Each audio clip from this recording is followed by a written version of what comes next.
And mics are hot. All right. Ow. Spicy. Yes, very spicy indeed. Hello, folks, and welcome to the Crenbowl Dungeon Bowl and Dragons One-Shot. I am your host and DM for this event, Chun-Li Wan. Call me Chun. It's as if it is exactly how it sounds, as if we're talking about Chun-Li, but not spelled that way. Or as I called you, Chen, on accident. Yes, you have. And with me today are our players. I am joined by Kitsu Sakura. Hello, I am Kitsu, and I'm gonna be playing what else? We're not quite to the character introductions yet. I'm just introducing players. But sure. Yep. Yep. We also have DigiPichu. Hey, I'm admin for Crenbowl. No. Also alongside us, another admin, Fen. Oh, hello there. You took his introduction away. How dare you? I know, I was devastated. I got all I'm the so only sorry. interesting fact about me was immediately stolen. I am so sorry. Well, I can think of an interesting fact about the interesting fact that you can say. I'm a rookie admin. There you go. My fingy And clearly, you're a Obi-Wan Kenobi impersonator by saying apparently. I mean, that's just the British / slight Scottishness coming out. Yep. That's the. We also have Sugi Blanc. Call me Aries. It's fine. Or Aries, all right. I'm going off of your what I've got, your Discord name, which is what I had, but sure. And then we also have Synthric.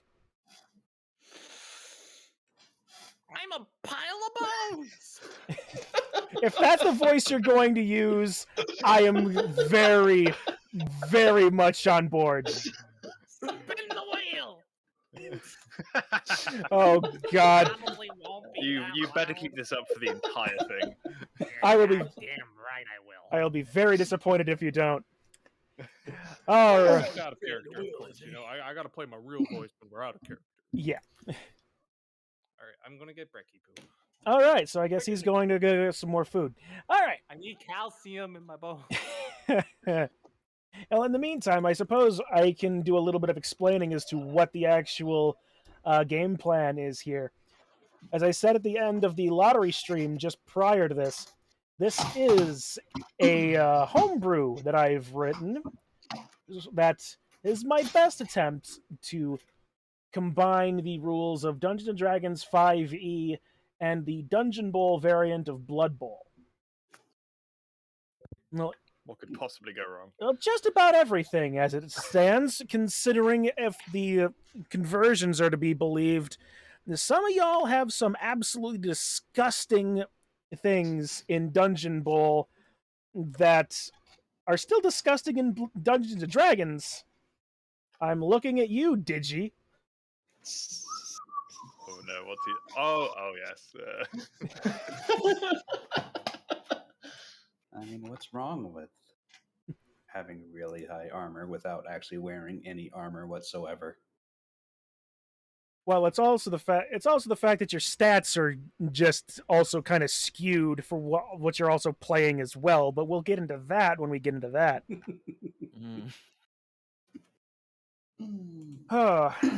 But yeah, basically the idea was I conflated Dungeons and Dragons stats to appropriate Blood Bowl stats and converted a number of feats and skills into Blood Bowl skills that may or may not be utilized in this game. I also feel it incredibly worthwhile to say that it is that this is going to be split very distinctly into 2 points. The Blood Bowl and Dungeons & Dragons didn't exactly meld perfectly, so there will be the D&D portion, and there will be the Blood Bowl portion. Nice. And with role-playing opportunities throughout. I'm also going to say, just for other people's edification, I am not Matt Mercer. I am not going to guarantee I'm a fantastic DM, but I will do the best that I can. It's fine. I'm not Travis Scott either, so it's. Did you say you're not Travis Scott? I believe that's his. No, it's not Travis Scott. What's his name? Travis. Names. I am very new. I am very new to thingy. Travis Willingham. Willingham. That one. Yeah. All right. Fair enough. Yeah. Names. Yeah. I'm not him either. I'm not Travis Scott either, to be fair. I would like to clarify that. All right. Yeah. That's good.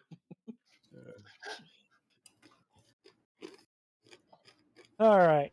So, just as a point of, how is everybody's voices over the stream sounding? I've not had a chance to really dig into that. This is the first time we've gotten together on this.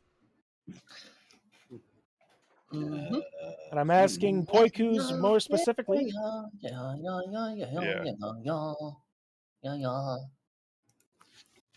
I'm just gonna mic check. Mic check. Mic check. check. Check. Yeah, because I can. I sound fine. Everybody sounds fine in my ears, and hopefully it all sounds good on stream. But now all we're waiting for is Synthric. Almost done. No worries. It's always one. Yeah. All right. Thank you, Kofas. And on that note, Kofas and Poikus, thank you very much for following. I appreciate it. I am.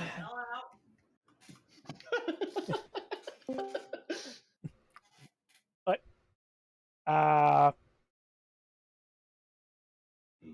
Yes. We have ourselves a guest.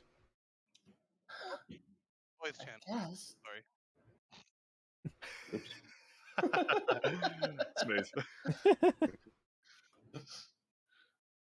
I apologize. So long.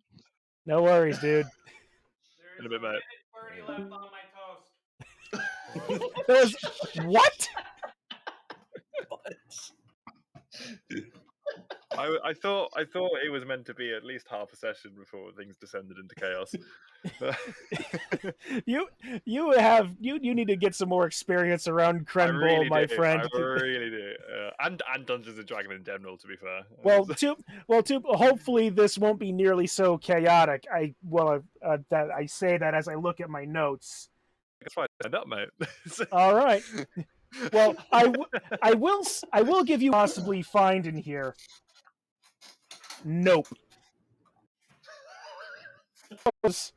I hope you know, because that's a hilarious thing that I made. Oh, you have told me about this. I can't remember. Well, don't worry. If you find him, you'll remember him immediately. Oh, I will. I'm sure I will. Yeah. I'm sure my strength one will fare me well when I do. I'm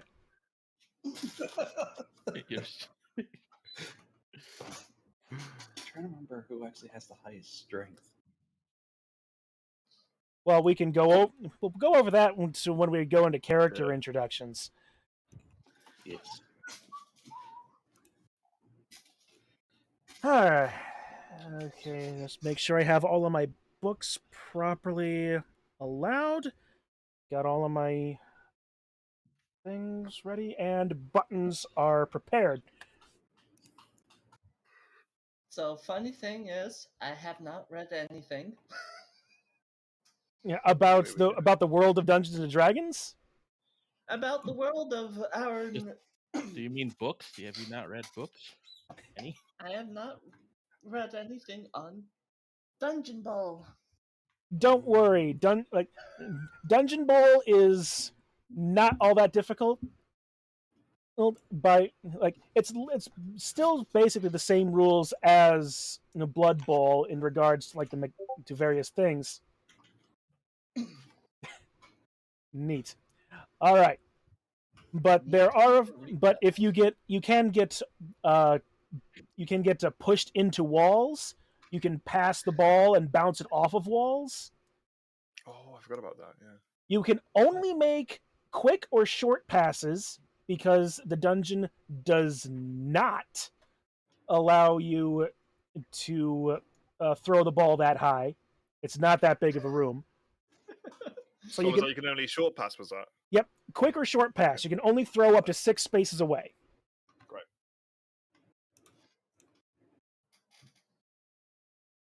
So yeah, so I love that idea. So Sin, are you ready to go? Sitting down.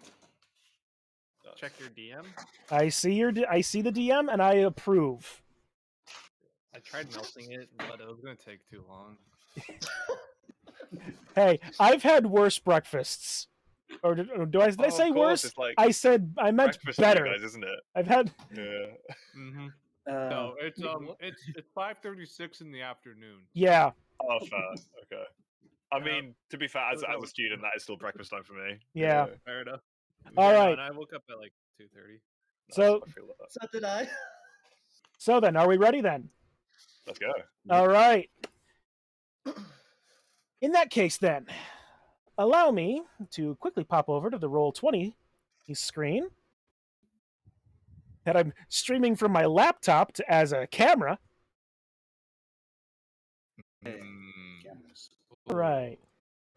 Welcome, you and all the players and all viewers, to the world of Faerun, the Sword Coast in particular, and the city of Waterdeep specifically, the City of Splendors, one of the crowning jewels on the Sword Coast, a true melting pot in the ways of the world. I'm terribly sorry. Just getting I was a little tongue-tied. Adventurers from across the world tend to gather in some of the more interesting corners of this city, where some of the more interesting things can be found. Not just the magic items or even just the unique sights and smells of a port city. But as we focus in on a very particular part of the dock ward, a worn down but well kept 3-story building. Warm fire crackling in the fireplace that you can see throughout on the street through its large plate windows. A comfortable, bustling tavern. A well-known spot in the city of Waterdeep. Owned by an old retired adventurer named Durnan, the Yawning Portal is one of the premier places to stop, to rest, gather information, or just generally hear a good story told by a rousing host of oftentimes unruly adventuring clientele. Inside of this tavern, the titular Yawning Portal, an enormous open well of a pit, sits centerpiece within this building. For a small fee, Durnan often allows adventurers to descend into the well, which is actually the entrance to an enormous dungeon complex called Undermountain. Many adventurers have gone down there seeking fame and fortune and riches, and some have actually found it. Others have found only their own demise, or their ruination, depending on what you think about economically. But as we open in, we focus specifically on one table, around which we find a very particular diverse group of characters. How did I get here? What? Who are you? What's going on? I suppose we'll start then. And if you would like to introduce yourself, Synthric. Hi, my name's Centric. I'm here to play D&D today. Your character. Got him, coach. Well, okay, narrator. I'm Doot, the one, the only, of the beholder of the Hobie and the Juby. I am here today because I have been reincarnated as such from my little swindling of underworld finasco I had a couple of millenniums ago. I am very bony, as you can see, and, I'm wondering who the hell are you? All of you. And how did I get here? A voice echoes through your mind. Plot convenience. Well, the Hoobie Jew knows all. Sitting to your left is a fine-looking female. If you would please introduce yourself, Nephith. Okay, so hello, I am Nephith, and sorry, I'm trying to get into this. No worries. And I come from a long line of nobles. Just let me read my book right now. Very well. Trying his best to be both hidden in the shadows but also present at this table. I know that I look visibly uncomfortable with all the light. I'm kind of like pulling my hood down. Oh crap! I didn't put this in the right thing. Hang on a second. You talk, and I'll fix my mistake. Excellent. Well, it's a pleasure to see you here. I'm Dank Dave. I spent years honing the art of the blade, wandering these dreary halls. I look once again for gold and glory down in the murky depths. And I'm playing a Dark Elf Assassin, if it wasn't... I don't know. You only sent me a token picture, so we only have like a portrait. Sorry, boss. No worries, dude. It'll do. It'll do. To your left, presumably downing a mug of the finest ale, your dwarven dinner companion, Sugi.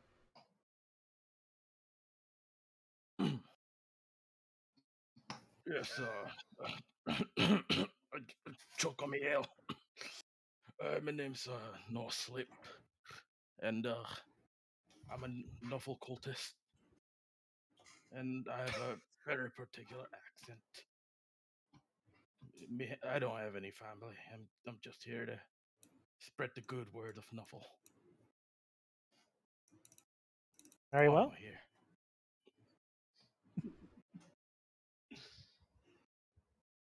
That's a good question. Why are you here? Right now I'm down in my ale.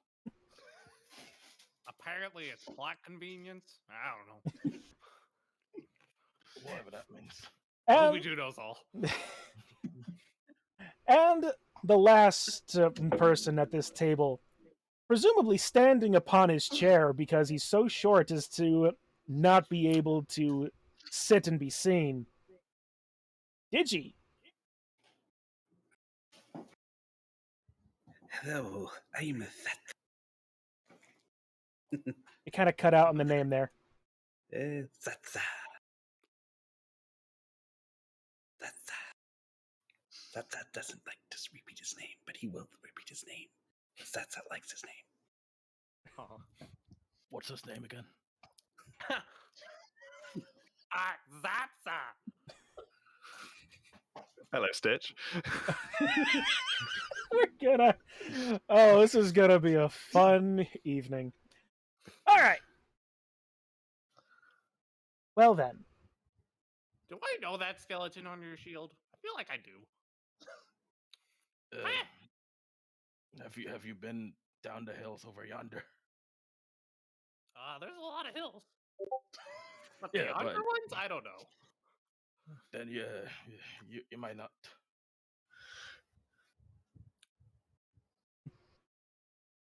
I'm sure there's gold in there somewhere. Probably the rats are there right now. You ever check under those things? Wait a minute, you're a hill person, or is that a mountain thing? I don't know. Why are we here again? Plot convenience. All right, plot. Move along. What is this? What is this plot we keep talking about? I've heard of it in the far off anime, but I'm not familiar. Ah! I see what you did there. Something from the poem. What is? I am so happy. Well, a voice in my head said we're here for plot convenience. Take that what you will. That could sound crazy, I know. Maybe that was an echo, mate. I don't know. Maybe looks around the room to think who would have said it. I don't know. Maybe the bartender. You look over at the bartender. He's a gruff-looking middle-aged human male. The fantastic handlebar mustache, just cleaning mugs. Dude takes a sip of his drink, seeing that there's one right in front of him on the table. Goes right through him. There's a mess on the floor now. Delicious. As you're noticing this, the halfling barmaid and comes over. He's like, well, I certainly hope you're willing to pay for whatever it is you're drinking, because I'm gonna have to be cleaning that up after you're done. Looks at drink. Well, of course. Glug, glug, glug. Spills more. You sort of it looks Kind at of slowly you. slide my hand over and just try and like take the mug from him. That's you. Roll a sleight of hand check. Excellent. Hang on, I've got to remember how to do this. Oh, how's the data sheet been Your added character, in? your character sheets should be under your journals. Oh, I just let him take it if he wants to take it. No? So it's not popping up for me under the character sheet for some reason. Under the journals. Yeah. It should be in there. I'm getting blank screen. It's fine. I've got the character sheet open, so I can just roll a d20 and add modifiers. All right. If all else fails, you all have your sheets in D&D Beyond as well. So yeah, that's where I pulled mine up. all right. So I'll just trust you on the rolls then. And if that's the case, I don't need this so open. I believe that's a 21. Yeah. Okay. You take the mug from Dute's hands, almost in the middle of him swigging it. That's enough mess for now, mate. Just put it on Mackenzie's kind of tracing. Looks on the floor. Oh.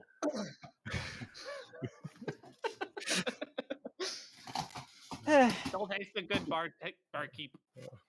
See, that it's understandable. That drink takes guts. Quite literally and certainly. I can still taste it, you know. Yeah, I don't remember how to get character sheets on I don't get it. Roll20. Linked under character, Uh, under players. There's a tab on the top right of your screen that says Journal. Mm-hmm. It should be in there under characters. It should be in all your journal. All your characters should be in all the journals. I can see all the characters, and it's Yeah. all blank for me. Yeah. Yeah, it's all blank for me. Mm-hmm. Is it because you haven't assigned characters to the players yet in game? Probably not. All right, 1 second here. Let me see. Let me try to fix that then. Normal. Oh, I see a And loading this is screen. normal. Yeah, This we is got. normal. Nice. There we go. Perfect. There. Ooh, Nice. That pops up at the top. I see Doot up on my screen. Working out. Everyone is duped. Oh, I put. yes. Ah, I spread it. Dude. Come on. Way. I knew there was going to be Nancy's- something that I wasn't. That's just checking because this looks not I'm exactly also the dead. same. I knew there was something that I wasn't going to have. I have Doot and Dink under name. Oh, I've Question. got. Yeah, that's why it looks weird because it's dude. Can I roll directly from D&D Beyond? Yeah, there should be a dice roller. You should be able to. So you click. You just click the attribute that you want to roll for, and then it'll automatically add modifiers and that sort of thing. Yeah. Yep. So you want to do like a con saving throw. You go to the saving throws area, hit the modifier Constitution. on con. Correct. But I think you have to click the name, not the number. But yeah. Oh, I have to click the number. Oh wow, very fussy, very weird. To each their own.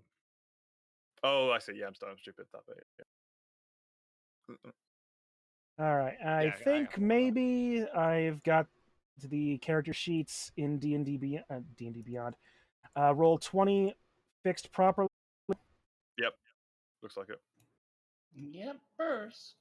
All right, and you can also roll directly from there as well.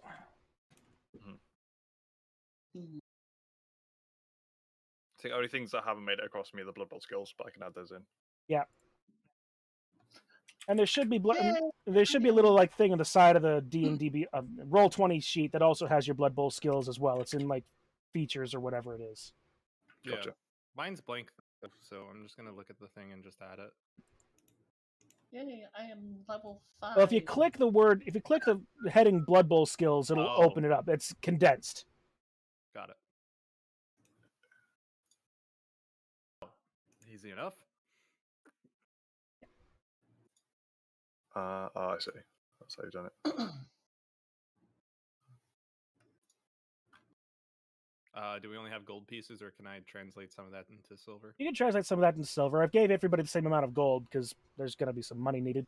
But How much gold is that? it should be on your. I got 200 for mine. Yep. It's not, which is why I'm asking. Oh, It might be on. Let's see, it might be on D&D. There. Oh. Oh, it's been added. Perfect. Thank you very much. you're welcome. Sorry. No, yeah, I'm no, you don't need to be sorry. I should be sorry for not having this all right. It's half the fun. Half the fun. All right. That's the fun of it. So the halfling is Where's the Blood Bowl skills? bottom right of your roll 20 sheet. You click Blood Bowl skills. It should tell you. Right. Person trait.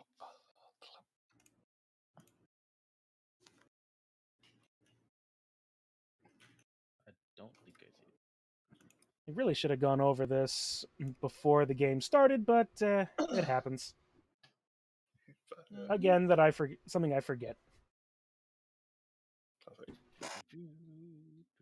Technical difficulties. Always. Okay. All right. So are we more or less back together? We should be. Yeah. I think So? so. Because the other thing I was gonna do was just slip 5 silver immediately to the bartender, The bartender or the barmaid? barmaid, whatever. Right. The one that noticed the spill. All right. You put it onto her tray next to the mug you replaced. She looks. Well, that just about makes up for it then. And if you'll be You wanting see- anything, if you'll be You wanting see any, the yep, the guy. sorry, but you see the smile of Dude always just stay a smile after hearing that. Well then, if there'll be anything else you'll be wanting, feel more than free to be asking.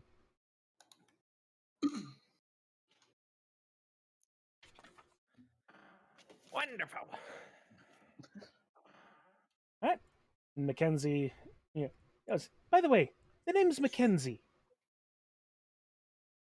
who asked? Nice Oh, to meet. Nice to meet you, Mackenzie. Nice to meet you. Yes, indeed. Sansa says hello. If it weren't for the fact that this is a regular occurrence around here, this might be weird. And with that passing comment, Mackenzie returns back to the back into the inner portions of the bar.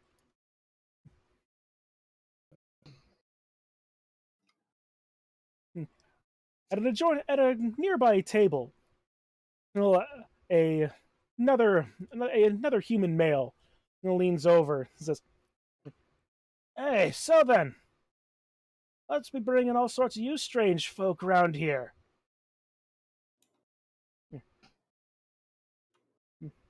Been hearing of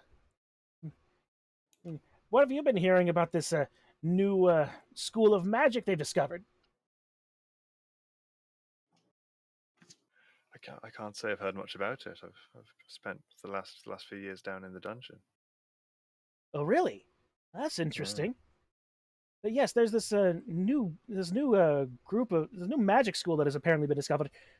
They call it the School of Dissemination. Actually, not entirely sure what it's for, but there was a couple of interestingly dressed individuals that came in and spoke with Durnan a little bit ago. Said something about wanting to install cabal vision spheres. Dude immediately gets up. Cabal vision? What's going on? Are they freaking Blood Bowl back here? Blood Bowl, where? I gotta go back. That's my calling. Wow, you seem enthusiastic. Yeah, I'm not sure you have much blood left to lose there, my friend. Y'all have heard of Blood Bowl, right? Again, dungeons, last few years. Can't say I'm familiar. Well, I mean, I've heard something on the grapevine. There might be something called Dungeon Bowl. Maybe you've heard of that.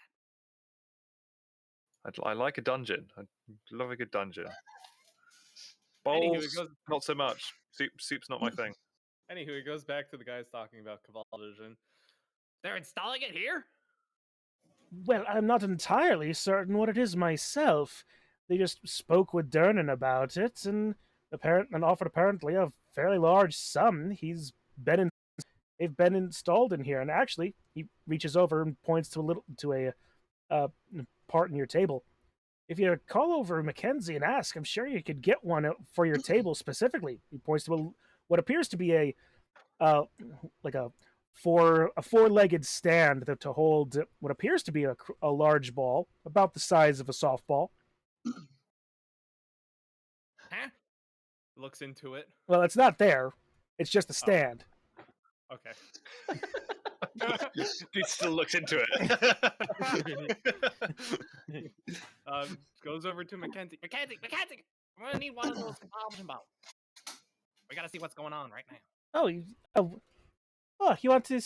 want one of the new trinkets then that Durnan bought? Well, very well. Slams the gold piece on the table while keeping his hand on the gold piece. I like one right now. Yeah, very well. I shall bring one over. I don't know why he bought them. There hasn't been anything through the damn things as yet. I'll make it happen. Oh. Well, she goes back. A minute or so later, comes back with the cloth-wrapped object, places it on the stand, and unveils a very fine crystal sphere that just inside you see rotating ever slowly a stylized CB logo.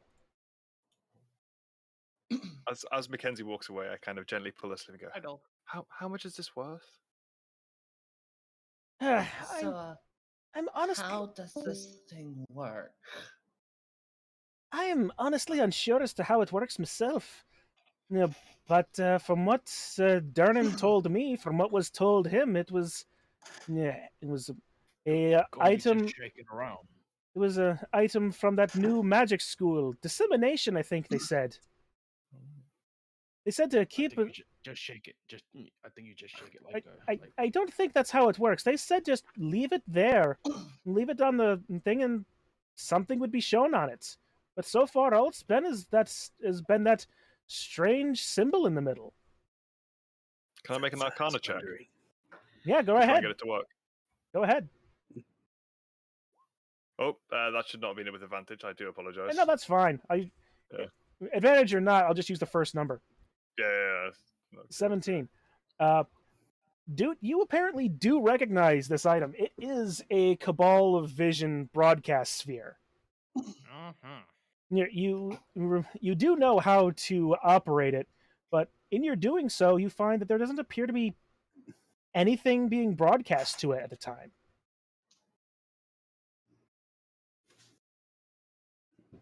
Is there like a TV guide? There is no TV guide. Is there a TV guide?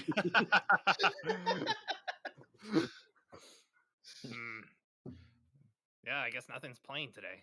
I mean, I know the what is it called? Crenbowl, the one I've been a part of, is currently on off-season mode, but Darn, Satsa was wanting to see what new Didcat was going to be here. I am so glad I did not ask for background information, because this is just so much better. just kind of, it's already there almost. I know, right? Satsa loves watching the girls. Looks over at Satsa. Have you not been on the Lizardman team yet? No, Satsa only likes watching it.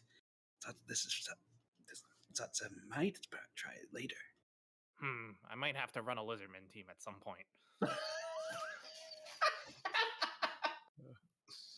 And you would be the first one on it.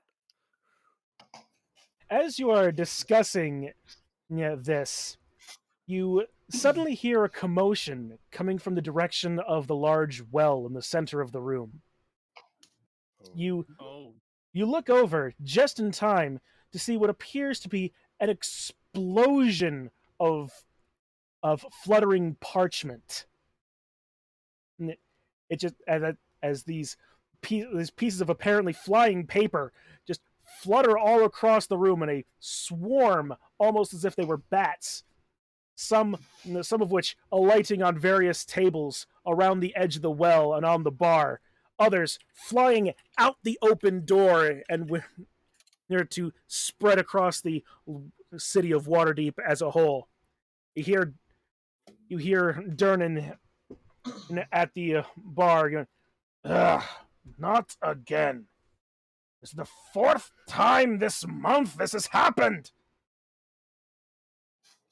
Mages and well? Are the you papers notice still flying about? No, several of them have alighted. In fact, you notice that 2 of them have landed on your table. They appear to be origami birds made out of a very fine parchment that just land on your table. You can tell that there's writing on them.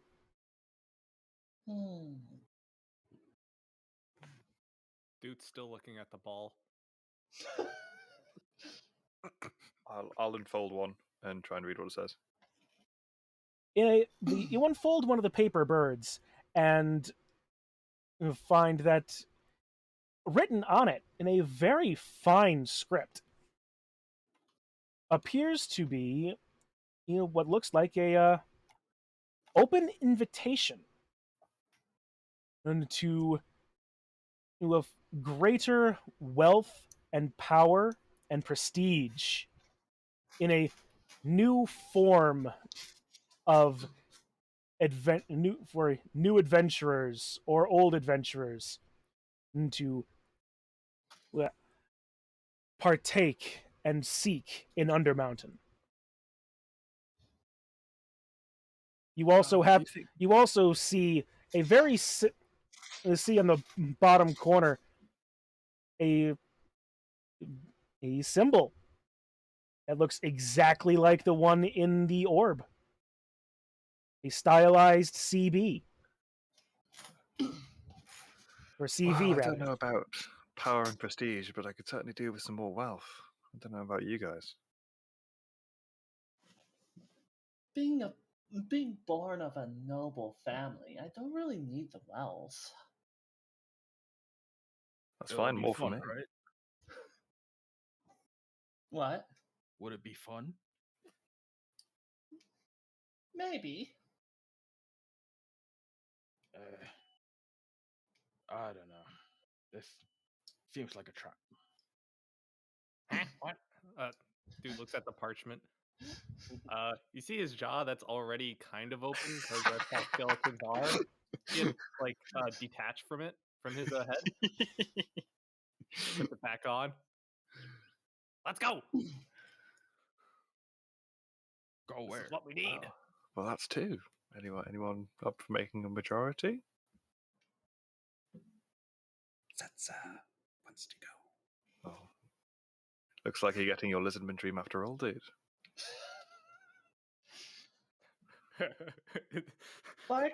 Barkeep, are you sure that well is not cursed? Well, ma'am, I can assure you, the well itself is not cursed. It's certainly not safe either. That there is the entrance to Undermountain. Dwarves. Excuse me? Oh, sorry. Back into my book.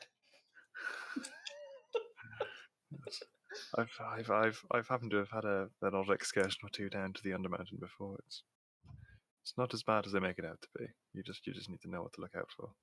So wait, if this flyer just came about, Dude looks back at the orb again. You still don't see anything in it. Just the Damn it. spinning CV logo that you know stands for the Cabal Vision Network. Okay. Damn it, no advertisement yet.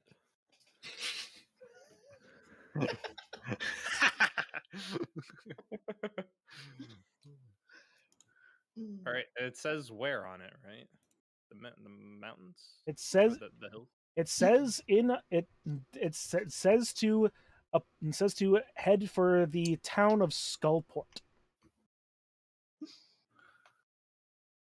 Wow, isn't that just I've been there before.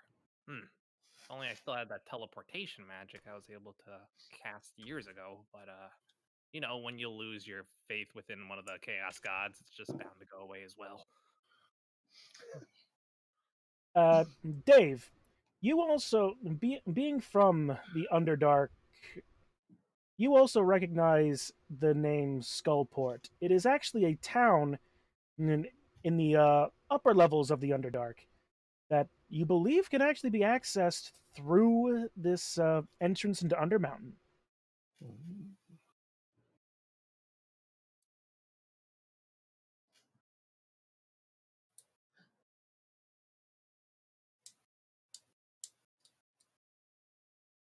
That'd be perfect. Stunned into silence.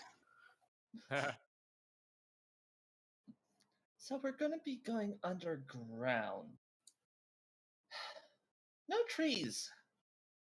Yeah, no light either for your book. What's a tree?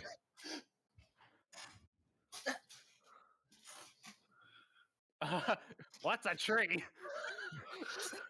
Dude grabs you by the shoulder to go outside so you can breathe some air. Go touch grass, Dank Dave. I don't like the outside air. It's too spicy. Takes you to the window instead. Ah!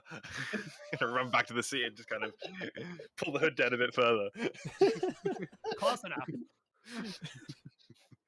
He's also sitting on one in a sense, though. Oh God. It didn't say a date on the parchment, did it? It did not. Mm-hmm. Well, I'm intrigued. I think maybe we head on down. Sounds like a team thing. Sounds. We have to. Gotta figure out where we are first. We're kind of just like here, you know. What was his name over there? You called him Durnan? Durnan. Yeah, right. Goes over to Durnan. Where are we? While he's going over to ask, could I do a perception check to see how deep the well is? Certainly.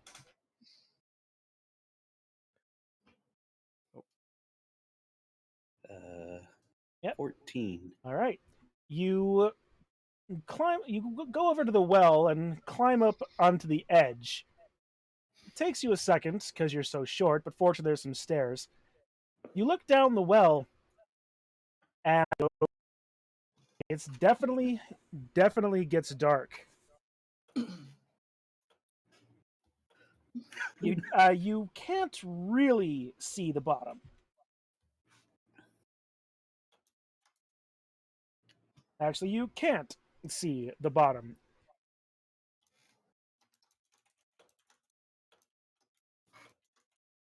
Okay.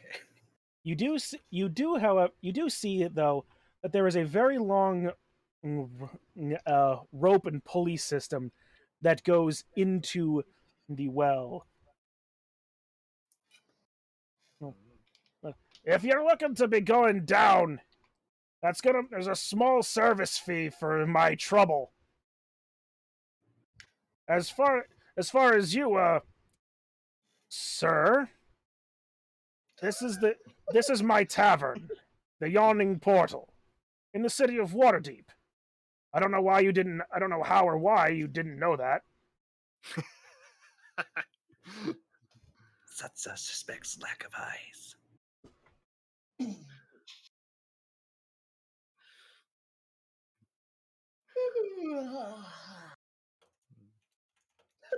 How much is this this fee for going down? For you, so usually 5 gold per group. Just remember, you go down there, it's your responsibility. I accept no responsibility for whatever happens to you down there. That's more than fine. Done. That's a bit too much, honestly. 5 gold. You know what I can do with 5 gold? Yeah, I know what you can do with 5 gold. You can descend into Undermountain. Or I can get myself 10 ale. You're not wrong. But what would you rather? Descend into Undermountain and follow through on this foolish piece of paper that I can't seem to get rid of? Or drink like a dwarf? Well, I am a dwarf. How about we roll for it? Don't worry, Nos. Don't worry, Sleep. You save your gold trail. I'll cover this excursion. It's only, as I said, it's only 5 gold for your group anyway. Yeah, and I hand Dernan 5 gold. Very well. May the gods have mercy. May whatever gods you serve or pray to have mercy on whatever passes for your souls. And I'll go, it's a pleasure doing business with you. Shake his hand. And as I shake his hand, I'll try and pickpocket the 5 gold back. Oh, this is... All right. All right. Roll me a sleight of hand check. Just normal? No advantage or anything, I'm assuming. No advantage, just normal sleight of hand. Hang on, I'm going to actually have to look this one up.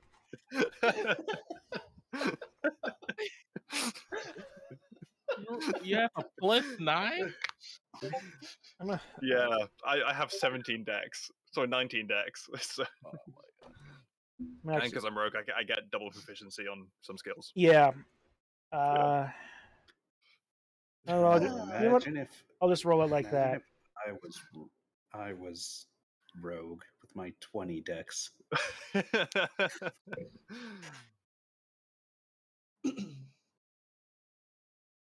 1 second. If you're wondering what I was planning on doing, was if he could that was the wrong button. Okay. Nice. If Satsa could sort of see the bottom, I would have had him jump down. Amazing. Because I have 11 in acrobatics. Excellent. Yeah, I did see that. Yeah, very silly. As you shake the hand of Dernan, you notice Oh, the gold's already gone. Ah, okay. Interesting. I kind of give him a little side eye. He- I was like, he platform. matches your side eye stare for stare.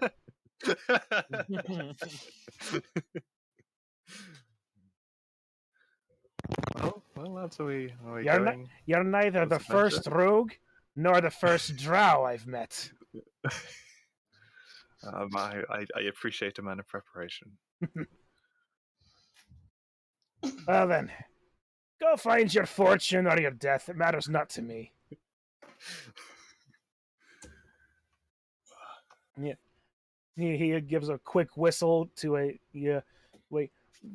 fairly portly looking Goliath gentleman on the second floor. Right. Hey, 5 going down. I hope you're ready for that.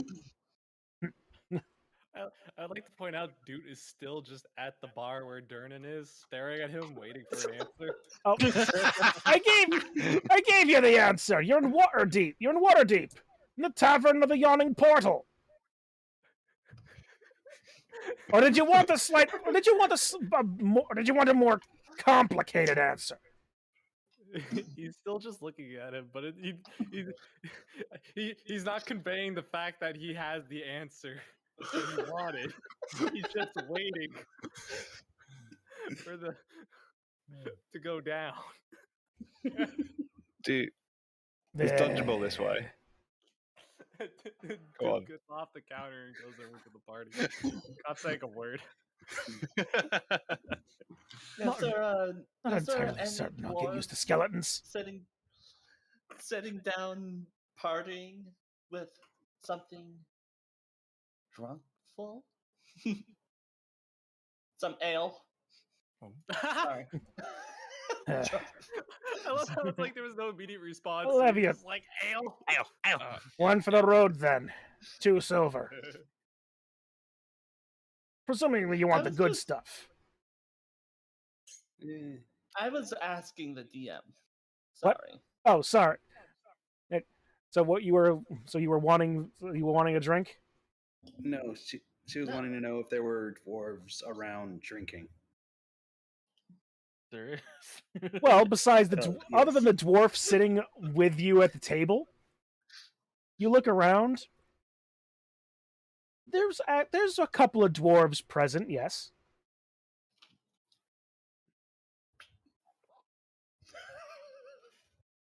All right. I'm just gonna purify one of their drinks and just without them even knowing. Amazing. All right. As you're preparing to go down the well, all of a sudden, what in the blazes? Darn! I thought I told you for the good stuff. What you been doing giving me this? You think you'll be doing this virgin elf bowl? It's a very Russian dwarf. Very fitting, actually. There's the other dwarf sitting with him. He's actually much darker skinned than you've ever seen other dwarf. His dark gray, his dark black hair with some wisps of gray done in like cornrows and dreads pulled back behind his head. Man, I told you, this is why you be getting the rum. You don't be drinking none of that dirt-digging dwarven ale. As Nephil steps onto the elevator, just snickering away, being behind her book. Yeah, Nos throws away his ale. It's not good anymore. It wasn't your ale that got purified. Oh, I thought it was all. Too late. No. Purify food and drink only works in a certain area. And that area was a few tables over. Oh, okay. Well, he's just over it anyway. Very well. So the party is going to take the rope down into the depths, are they? Yeah. Go on. Well, You grab a hold of the rope as the Goliath slowly lowers you down into the well. There are a few cheers and roars of encouragement from those other drinkers. The corn-road dwarf raises a glass and downs apparently his rum to you as you would descend. And you descend, and it goes down, down, down. The rope held very firmly and safely by the well-practiced Goliath, apparently, as you descend the 200 feet into this well. Your feet are then met by the solid stone of the upper levels of Undermountain. Finally, some much more suitable lighting. Just in case, I think the only guy that can't see dark vision is Dwarf, I guess. Dwarves have dark vision.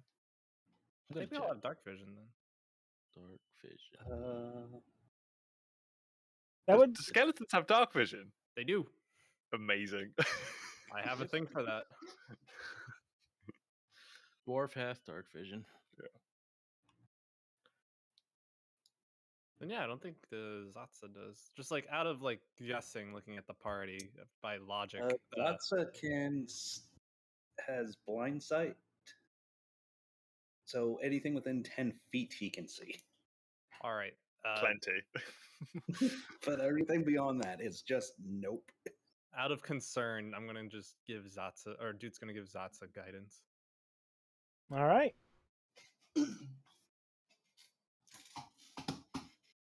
Well then, you make your way into these upper levels of Undermountain. As you do, you find that this place has been tread more than a few times. The walls and floor beaten smooth from the feet of countless adventurers over the years. Eventually, you find your way through some very well-placed directional markers to find your way deeper and deeper into the caverns. This first level, largely having been fully explored, you make your way through with very little effort, and after only about an hour or two of exploring. A little further down, there's still some very well placed guideposts, but not nearly so many. At this point, you can start hearing, just outside of your range of vision, the beginnings of scurryings and activity of subterranean fauna. The call of a bat. Some slight rumbling of moving stones and debris. But after Such a dreary place. How could you dwarves stand these dark underground places? Or are you singling out the dwarves? Dank Dave over there is the one underground. I live up in the hills. You get used to it. You know, there's something charming about the soft darkness. My bones don't mold. I am a wood elf who lives in the woods. How can you all not notice? I'd like Are you missing the chairs and the tables back from the bar? Can I do an investigation check to see if I notice? I actually did not catch half of that, so.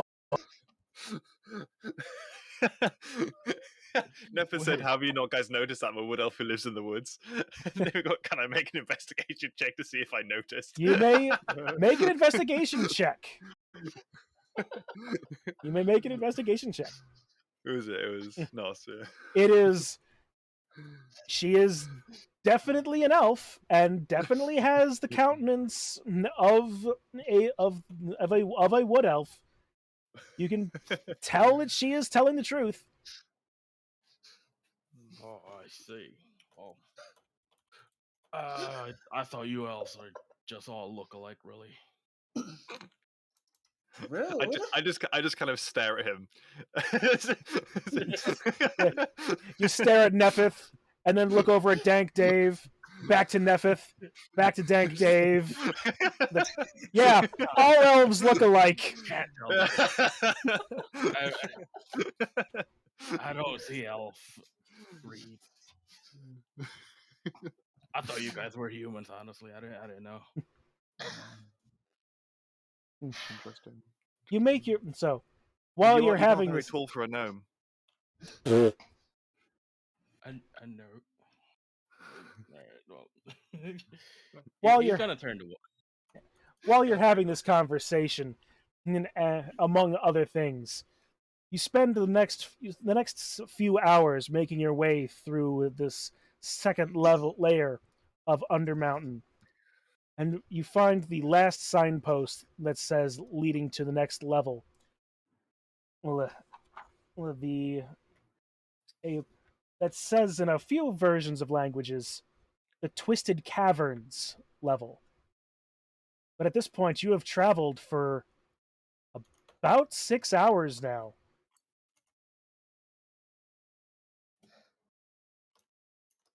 Hold on, I need a rest. Too much walking. Mm. Okay.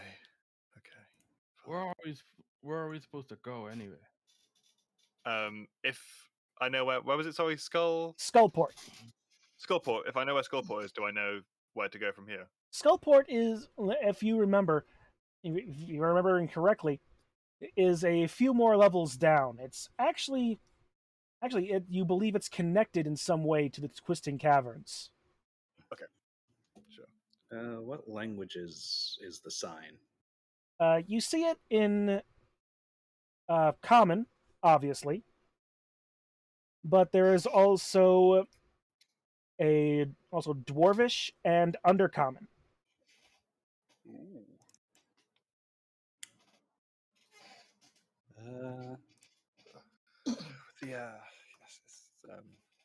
We're going just through these twisting caverns. I've been down here before. I'll keep watch, I guess, if I know the area. I'm not too tired yet. Okay. To help out, seeing the tree problem earlier, dude's gonna cast Minor and then just spawn a tree branch.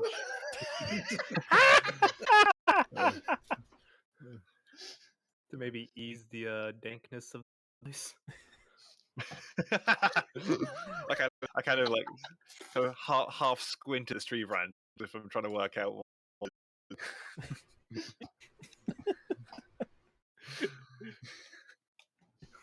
Doesn't say anything about it. It just happens. Well, I thank you. I guess I'll start going to work. Starts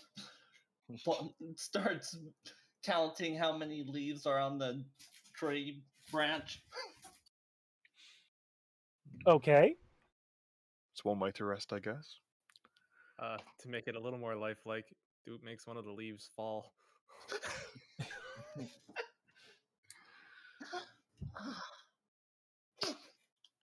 There's a very and good. Then it disappears. There's a very good illusion. She's like trying to catch a leaf. It passes through your hand. Dude concentrates for the leaf to stay in her hand. You are now. It now looks like you are holding a leaf.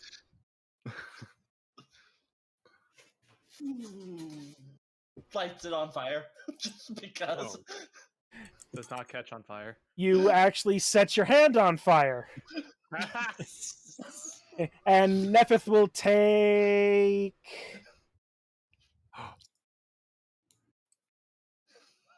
As soon as it happens, 3 points of fire damage.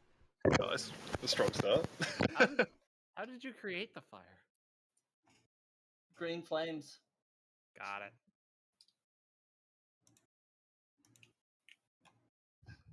All right. So is Well, this? it's a good thing we're kind of taking a short rest. Well, then Right. there's also the fact that I could use this dancing lights. Yeah. Might be helpful for Zanza. Yeah. So much for dark vision. Oh, so bright. Get it away. So you're going to take a short rest? Only a short rest? I guess, yeah. 6 Yeah. probably just a All short right. rest makes sense. Spend hit dice as you can. On a short rest, you can spend hit dice and roll them to regain lost HP. Yes. Yes, time for Nefeth to recover that 3 fire damage.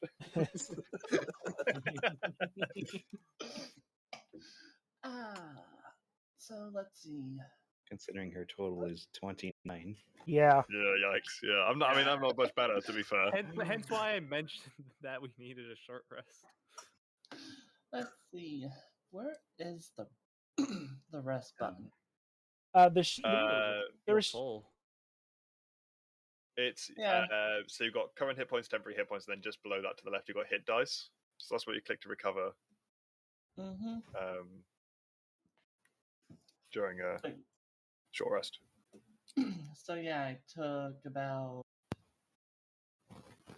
5 damage, correct? you took 3 damage. You took 3. You took 3 fire damage. 3. Yeah. So you'd only really much.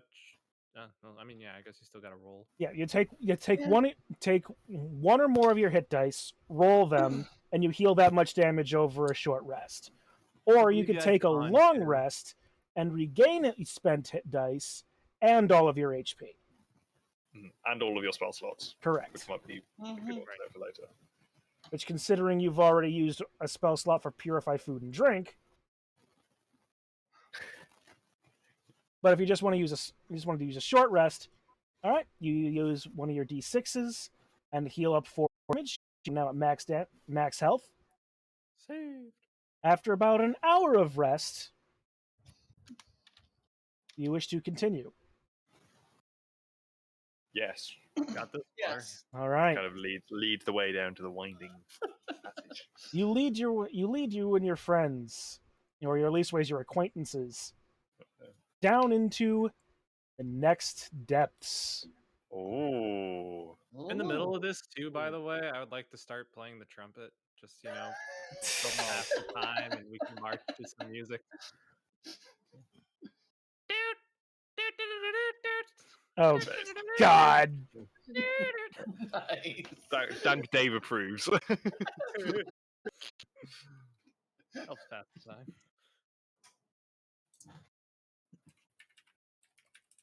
Very well. Nice. You make your way into the caverns below. You enter into the section that you, Dank Dave, recognize as the Twisting Caverns. Oh, okay. Wow. We have now entered into an actual dungeon crawl portion.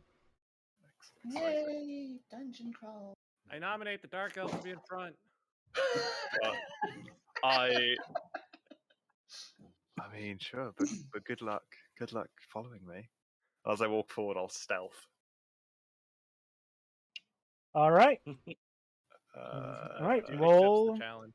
Right. Which I think I get advantage on because my cloak of Elvenkind. Correct. Or is that just for remaining stationary? No, Let me that's advantage on stealth checks. If you're nice, that great. includes moving stealthily. Advantage it is then. The first crit of the game. There And we go, boys. you all but disappear into the shadows. I was gonna see if I could cast friends on him quickly. That's what, sorry? You think about it just as when he is disappearing. So Ow, where'd he go? you no longer have visual of your drow friend. I just start walking down the passage. All right. As you were walking down, you notice that the tunnels are about 20 feet high in this area. Otherwise, bare stone and rock. A few few Before strains of damp moss, lichens, and funguses beginning to show up in this area. Nice. You wanted to do something, did you? yeah, before he actually starts walking, Zatsa can technically still see him if he's still in 10 feet. Yep. Oh, that's true, actually. Yeah, go for it. It's just straight up. He can just see him because he is Yeah. blind. He's blind fighting, so he'll basically be following right behind Dank Dave Okay. because he can just instantly see where he is as long as he's close enough. All As long as right. it's close enough. Works for Yeah, me. that's very fair. Yeah. Just because it's been so long, too, I'm going to cast Guidance again on Zatsa. All right. Good job. That's a cantrip. Yes, and it only lasted a minute, so it would have been gone by now. Yeah. That's the recap. Yeah, you've already cast. Trying to move yourself to within 10 feet of me. You should have control of your token. Yeah, just click and drag. Yeah, there you go. Okay. And by the way, each square is 5 feet. Yep. Each square that you can move is 5 feet anyway. All right. Dave, as you get close to the edge of your vision, you see it open up into a larger cavern. Okay. I guess we keep going. And inside this cavern, you see mossy paths running between patches of stout, towering mushrooms, almost the size of, like, something you've heard before, trees? Oh. The caps of these mushrooms scraping the top of the 40-foot-high ceiling. Cool. Throughout this cavern, you can also see patches where where it appears that the funguses have been ripped from the ground. Interesting. Mushrooms. Could I say, wait here, let me just check something. And I'll go up to where some of the mushrooms have been ripped, and then I'll do a check to see what ripped them. All right. Would that be a nature check? Survival. Survival. Okay. Even better. I get -1. Oh, sorry. Okay. Oh shit. I'm going to say that you are going to pay for these eventually. You know that? Look, I the last time I played a rogue, I lost them because I failed to pick a lock on DC 15. Nice. Well, It's a 4 good thing times in a row technically, with advantage. Oh no. Well, it's actually kind of funny that going along that path, technically everyone's following Zatsa because Dink Dave is because I'm investing. No one can see me. Yeah. Only Well, Zatsa can actually see him. Well, looks like everyone's just following Zatsa.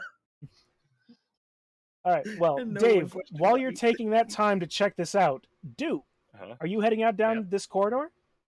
Yes. All right. So I guess it's like here then. All right. As you were heading down this corridor, you notice it opens up into another smaller room. More of these, other varieties of giant mushrooms. Are those the tokens? No, those are not tokens, and those are in the wrong. They should not have been visible. Yeah. It's a sushi restaurant. Oh.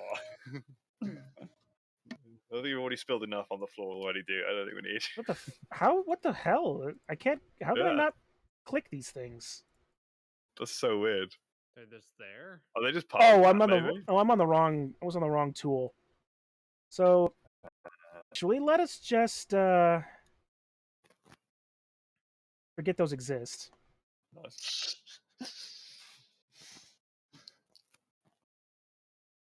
Cool. Also just wanted to see what was over there. Go back to the party. Well, you see more.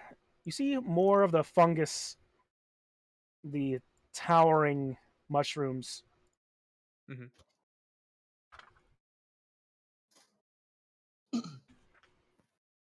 But otherwise, no. It's a fairly uninteresting room. Other than that, You see more patches where the fungus have been torn up, though.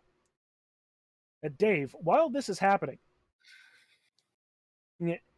you very quickly ascertain what these patches are. The scratchings, the marks, and more specifically, the residual footprints. These are the tracks of an Etten that has apparently been eating do I know what these mushrooms. And Ettins are kind of uncommon in the Underdark, Okay. but they are a giant kin. They are very large, usually temperamental, with the two heads that constantly bickering. They are usually fairly dangerous. Nice. Okay. We'll respect about right, guys. Just take it easy. Let's be careful. There's some big guys about. Wait, who Big said that? guys? What do you... Really big guys. Who probably aren't very friendly. Is Dave still invisible? I'm not invisible. I'm just stealth. Yeah. Oh. He was all but invisible in the shadows. Yeah. Okay. Dude would go back to the. Yes. If everyone's still there. Right. Yeah, I guess we'll keep walking down this. All right. You do see that the tracks tend to come and go from more to the east, the west rather, west. Geographic Interesting. left. That sounds like a DM hint. So I'm going to meta game. Hang on one sec, lads. I'll be back in a sec. No worries. So what is everyone else doing? I want to perception check these mushrooms. They are mushrooms. Or nature. They are. You've never seen mushrooms grow this big. You're mostly used to like little white button mushrooms, but these are enormous versions. How did these... There's no sun here. They're so huge. Just enamored looking at them, just studying. Dude would like to pick up a mushroom or take off a mushroom. Okay. Yeah, most of the mushrooms here are about 30 feet tall. Oh, okay. Got it. Never mind. I would like or at least as the big ones are. There are some others around that haven't been apparently taken by whatever took the other ones that left those little holes in them. But there are pick up some of the mushrooms. We've just been doing some flower arranging while I was gone. Is that the? Can Nos bite a mushroom? Roll a Constitution check as you bite into the mushroom. Constitution check. Here we go. As Nas is doing that, Nephis turns around and is like, "Please don't." As it happens. You bite into a mushroom. It is which one are you biting into? I guess the one Nephis is checking out. It's like biting into a tree. It is hard, woody. It's a little softer than tree bark. Don't ask why you know that. But it has a very deep, mushroomy kind of earthy umami to it that you can get from it. It's not bad. But as you pull away, you suddenly feel like, oh wait, no, that's nothing. You literally just being like, why'd I bite a tree-sized mushroom? It just looked delicious. Could go with ale. I just kind of look at him, kind of questioning from the shadows, just like, what's he doing? Yeah. Not bad. Shall we continue, guys?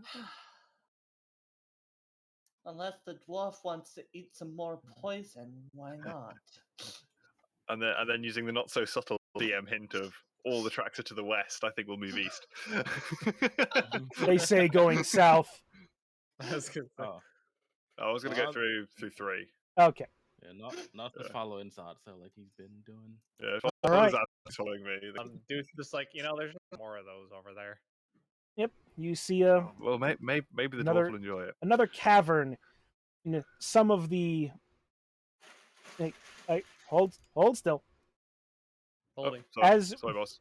As you are at the same of these enormous actually, yeah, you see also the roof having some bits of stalactites on them. Even as you and Dave, as you are looking up and noticing this, all of a sudden, you notice one of the stalactites falling directly toward you. Classic. Let me just make sure I've got the. Need to find this thing.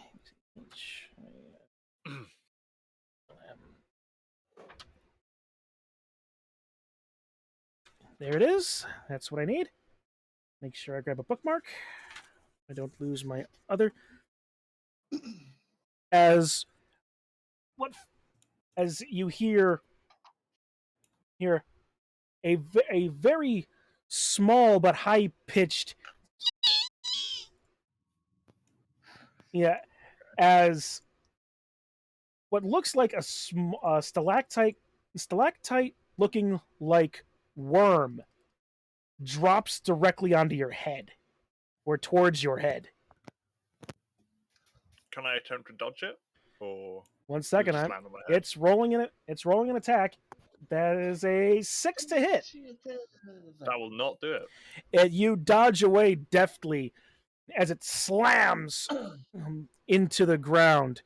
It is a medium-sized slug-like creature with enormous fangs on one end and big bulbously red eyes.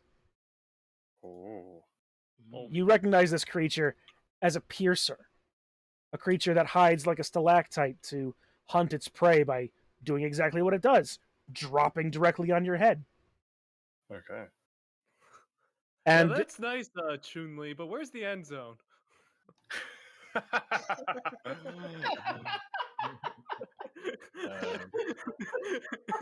As it lands, I'll pull out my poison dagger Kidding. and stab the worm. all right, roll an attack. So I'm just running, just normal. If you click the weapon in the attacks section, Yeah. Hang on. So it's with the attack. Let's see this one. Yeah. Hang on.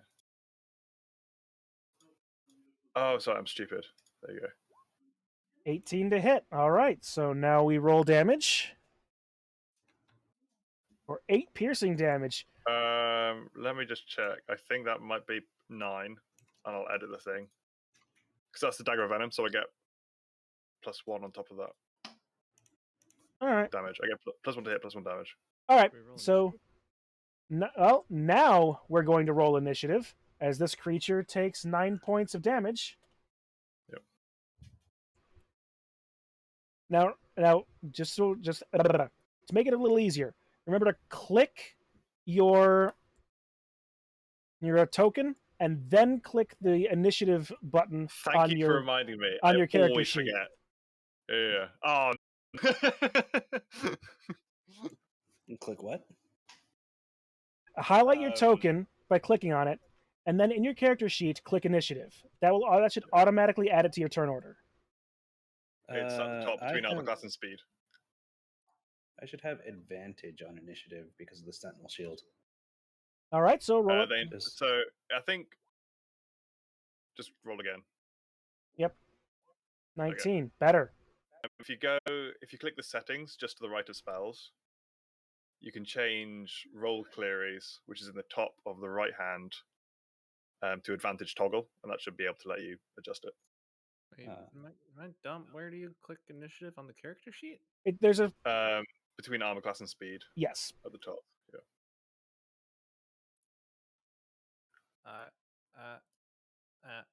Just above hit points. Yeah, I'm going to the character sheet. Sorry.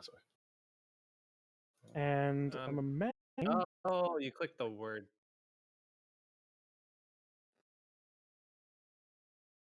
All right, and Dank Dave has a higher dexterity than Duke. So that is your order. Starting off, top of the order, Jasta. Jetsa. Zetsa. Zetso.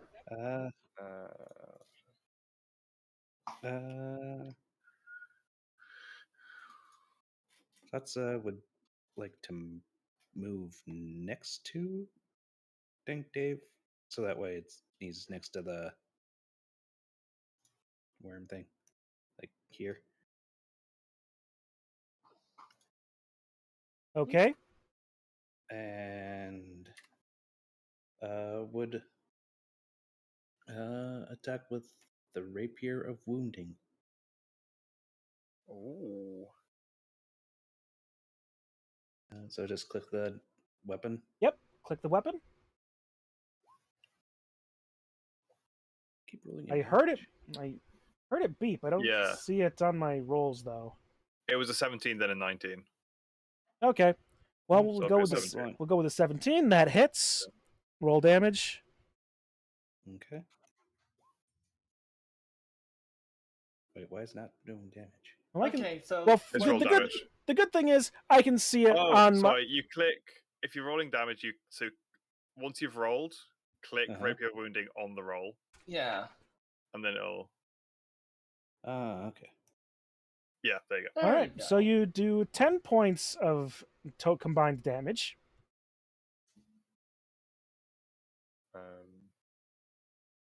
And this creature looks exceedingly hurt.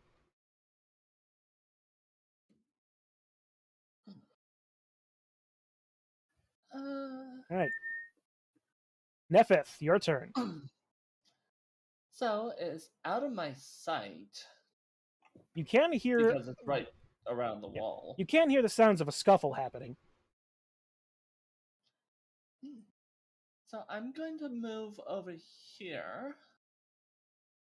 And I want to... I want to know the health of this thing. All right. That's roll investigation, but this is going to be your action. Investigation. Let's see. Where is investigation? I see it. And then, boop. 23. 23. I'm not entirely certain. Yep. Don't ignore that. No worries. You forgot to add it. You forgot to add in bite for my stuff. Oh, no worries. Sorry about that. All right. So you're looking at this creature. You've never seen something like this before, but looking at it, it really shouldn't have more than a few HP left. It is within an inch of its life. Okay then. I say that to the. I say, it looks pretty weak right now. Let's finish this. And you still have a bonus action, and you can possibly use. Wonder what. I forget what the bonus actions. There's not too much you can do, base. Yeah. You'll have a lot more detail about that on your D&D Beyond sheet. Yeah. Let's see. Bonus action. We'll come on what you can do, bases. Yeah, that's basically all I could do. You think unless I get right in, I would have to get past the dwarf and the skeleton. You might be able to cast a spell as your bonus action. True. But then again, spell slots. So yeah. Mm-hmm. Yeah. So is that going to be the end of your turn? Would I be able to cast a firebolt? Firebolt is an action. It's an action? Yep. Okay, then yes, that will be the end of my turn. All right. Nos, you're up. All right, so I guess we're killing this worm. How casual that sounded. And he's gonna smash it with a warhammer. Hopefully it hits. Donk. 12. As you do so, you walk over to this creature. You're sort of like, ugh, dumb, stupid slug. You pick up your warhammer and just sort of like casually smack it down. You hear a resounding strike against the rock as you look down, and you have missed this creature. I use my reaction to just stare at him. It's a slimy one this time. She just has her face in her palm. Bit too much ale in my system. That was about 6.5. No, that was about 8 hours ago, actually. Yeah, no, I mean he's literally walking with a barrel of ale on his back. All right, that is true. He just keeps grumbling, and end this turn. All right, it goes on to the creature's turn, and the creature is going to very slowly, as you watch it, is very obviously hurt and in pain. Try to flee. Uses its full movement away from you to try to get to the wall. My But opportunity of attack. well, you've already used your reaction to glare at Nos. Okay, that's fair. That's fair. Do I get an attack? But Jetsa and Nos can. Okay. Okay. All right, I'll let Satsa roll first. Okay. Probably just need one guy to hit it. Make sure that this doesn't. Trying to make sure that. This guy's probably some proficient. 12 misses. Yeah. All right. Why is it rolling twice? So if you go, it's set to always have advantage. If you click the settings symbol just to the right of the spells at the top, yeah, and then the top right says roll queries. Change that from always roll advantage to advantage toggle, and then you can change on the top whether you have it. So 15. Yeah? Yep, a 15 does in fact hit, so roll damage. And just been like, oh, stupid slug. You absolutely crack the piercer. Oh, I got it. Just, I got it. Good. Flies into a puddle of gore and viscera. Wow, that you redeemed yourself there. Yeah, would have got him the first time. I was just getting sober then. Dank Dave, you're up. Yeah, as you feel it's not quite over yet. Yeah, I got 30 movement. I'm going to move.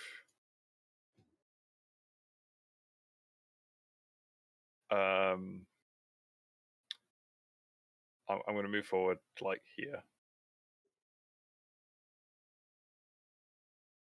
So that's what, 20 feet? That's actually about 15 feet. Because each square is 5 feet. I was here. 1. Yeah, 5, 10, 15, 2. 20. Okay, 50. Okay, yep, I see it. It depends. Yeah. All right. Yeah. You reveal another cavern, more giant mushrooms, but it's more of a tunnel here. Okay. And then, all right, that's your full movement, I think. Okay, and then if nothing else has happened, I'll stealth. All right, roll stealth as your action. With advantage? Sure. 22. You believe yourself to be very stealthy indeed. Nice. And just in case anything happens right now, I'm going to say that was my bonus action, which I can do as a rogue. Sure. All right, dude. Okay. Doesn't even know what quite exactly happened. 5, 10, 15, 20, 25, 30. Where the fuck he go again? I just go boot in your ear. Looks at you. Ha ha! You're not a ghost. Because there's nothing really happening right now. Dude just ends his turn. All right. Let me just make sure I get the camera looking right. All right. And Shetsa, top of the order.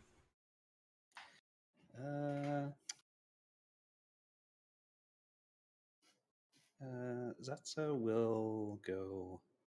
How do you do the It would be. I think measurement thing? Oh, so on the top left, you got like the toolbar. Click the ruler. Okay. And you can click and drag. So my movement is 40. So go the here, which is full movement, and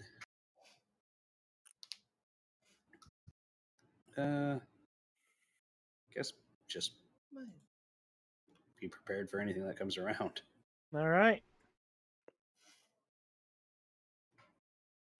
You see a few more mushrooms beyond that, but it opens up into what looks to be like another cavern. Well, remember, Zatsa actually has only 10 feet of view range. Oh, fair enough. But I'm also thinking about the camera as well for the. Do you not have guidance on you? Fair. Well, guidance I think doesn't. At this point, it would have gone. Yeah, it just gives him a D4 on his skill checks. It doesn't help with sight at all. Nephith. Yeah, so he can see about this far away from himself. Amazing. Yep. And he ran out in front. Yep. So Nephith, you're up. Let's see. Sticking with the party would be the best idea. Don't want to go alone. So she'll be Hi, puppy. following at her max right next to Doot. All right. Like that. Hello, Mr. Skeleton Man.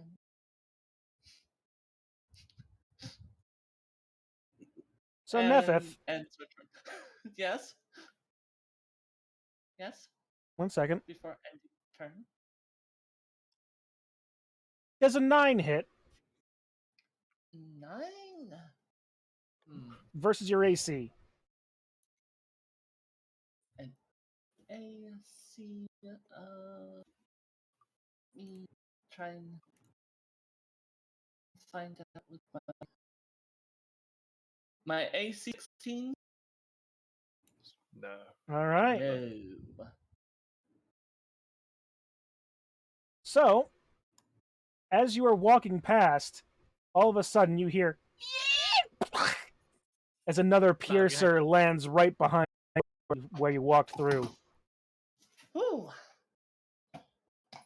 What? Behind.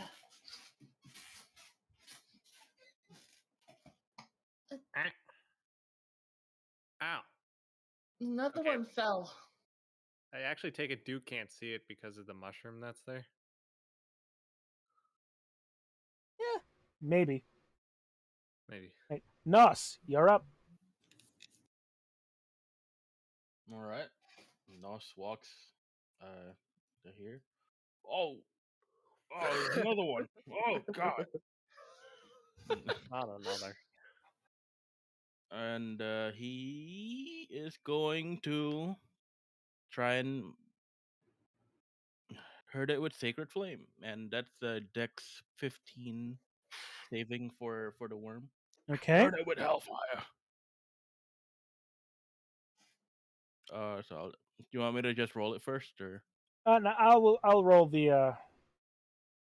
Right here. This is the 21. That saves. Wow. It won't burn.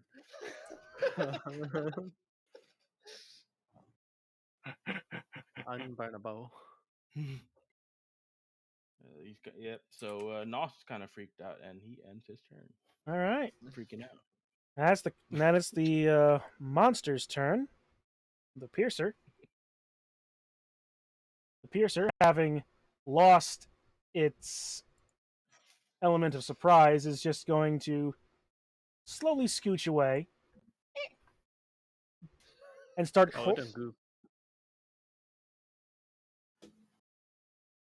Yep, proccing attacks of opportunity from Nos and Nephith if you desire. Oh, he desires. Gonna roll a Warhammer hit. All right.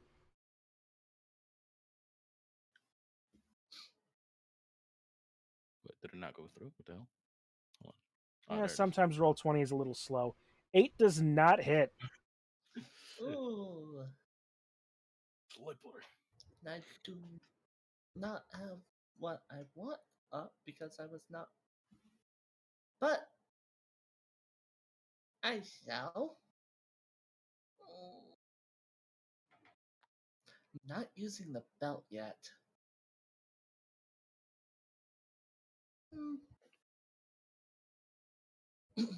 Let's go with a spear.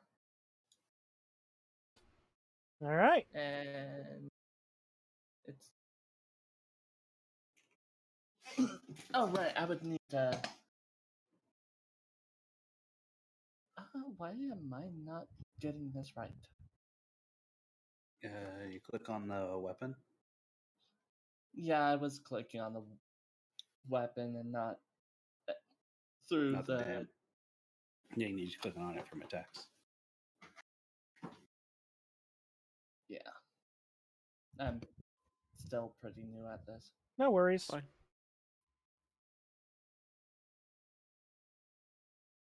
Like I said before, I'm not Matt Mercer, and this isn't Critical Role. Nor is this I my have it equipped, but it's not wanting to. When I click on it, it wants me to change the name. Oh, here, I'll just roll it for you. There we go. And you roll a crit. 28. So roll your damage dice, double the results, and add your attack modifier. Or just click spear at the bottom. Yeah, plus so you do 10 plus 4. Yep. Because of your battlesmith. Damage, I think. Yeah. Yep, you do. Yeah, that is 20. That is 24 points of damage. As as you react and take the piercer and pierce it into one eye, through its slug-like head and out the other, as you take it out in one shot. Now I have to clean the spear. Oh, nice. I hate these crawly things. You've got it ready to go over an open fire, I see. I'm not gonna eat this disgusting thing. All right, and that will end you combat. Can try feeding it. You can try feeding it to No Sleep. He already likes trying new things. Would you want to? Yeah, just give it a. So we're no longer in combat, so we're back to moving at will. She finger pinches it off of the spear and just gives it to No Sleep. Yep. No Sleep will put a worm carcass or corpse into his bag. That it is. Just so you're aware, this worm carcass is about as big as you are. Oh, that's a big worm. Oh, I can't. Oh.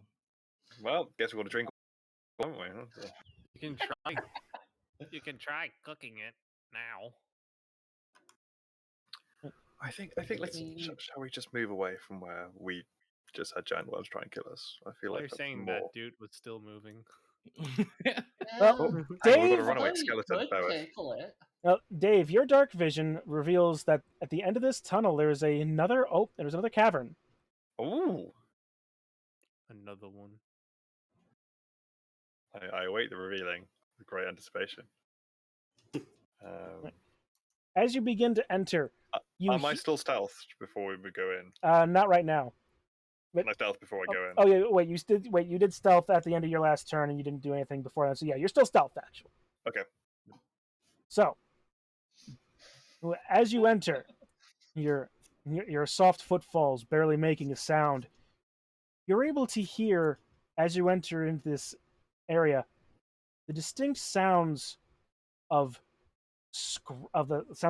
scrabbling, rumbling rubble, rocks clacking against each other, and what sounds like a rhythmic, heavy scratching against stone. I'm going to stand. Sorry, I'm going to stand here. I'm going to just peer around the corner and see what I see in the room. Your dark vision reveals the rest of the room, almost piercing your eyes with some of its brilliance.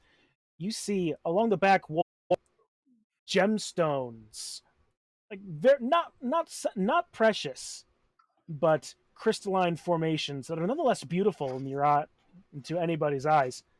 But also you see 3 figures, tripedal, 3 large clawed arms, scraping at the walls and the crystals, grabbing handfuls full of them, and putting them down a large, toothy mouth in the center of what would otherwise be their neck.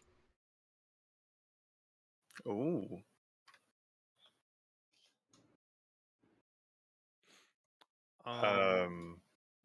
You see these 3 creatures seemingly eating gemstones and crystals.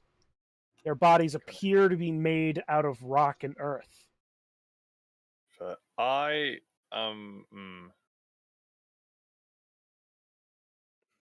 trying to think. They're facing the wall. They are definitely facing the wall. I'll try and sneak it behind one and stab it in the back. All right, roll another stealth check. Okie dokie. While this is happening, because the other players don't really know about it, when would that passively get our attention with like passive perception? The scrabblings? Like for us moving, because you said there was sound to it. Yeah, but... yeah. By the time you all get to where your tokens are, you would be able to hear it. These creatures are not trying to be subtle in the slightest. Okay. Now, whether or not we see them is a completely different story. 21. All right. You believe yourself to be fairly stealthy. I'm going to sneak out. I'm going to go outside. I'm not going to get to it. I can go like right here.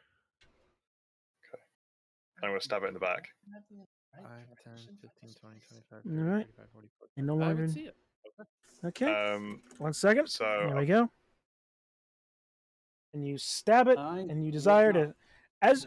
Before you do this, you do notice these appear to be certainly, but they also appear to just be scraping the wall at leisure, not trying to be hot, not trying to be stealthy, not trying to hide, and honest and genuinely looking as if they are just enjoying their time eating gemstones. Oh, I feel bad now. I still can't stab it, but that again feels like a DM. Please don't do this. You will die. Well, it's not a please don't do this. You will die. But in yours, we all know that as you're going through this, you also, as you're watching this, you're also looking down at your shoes and look back behind you really quick. You notice that you're leaving very large footprints in about the 4 inches of bat guano on the floor of this cavern. Oof. Yummy.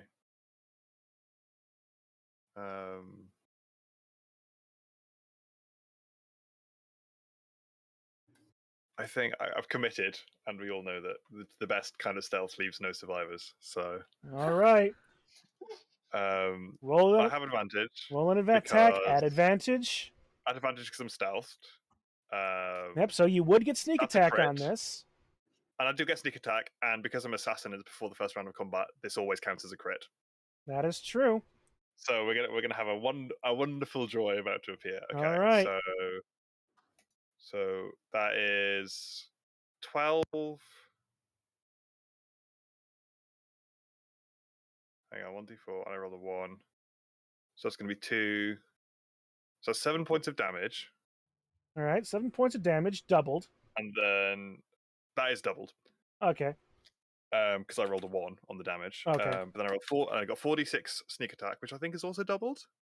Yep. That would be. So that's another 28 points of damage. 28 plus 7 for a total. So and then because I have the slasher feat, And the poison dagger. the point that's a once per day. Got it. Poison. And I always get +1 to hit and +1 damage. But because I have the slasher feat, I believe they have disadvantage on their attack rolls and half movement. I'm just looking for it to double check that.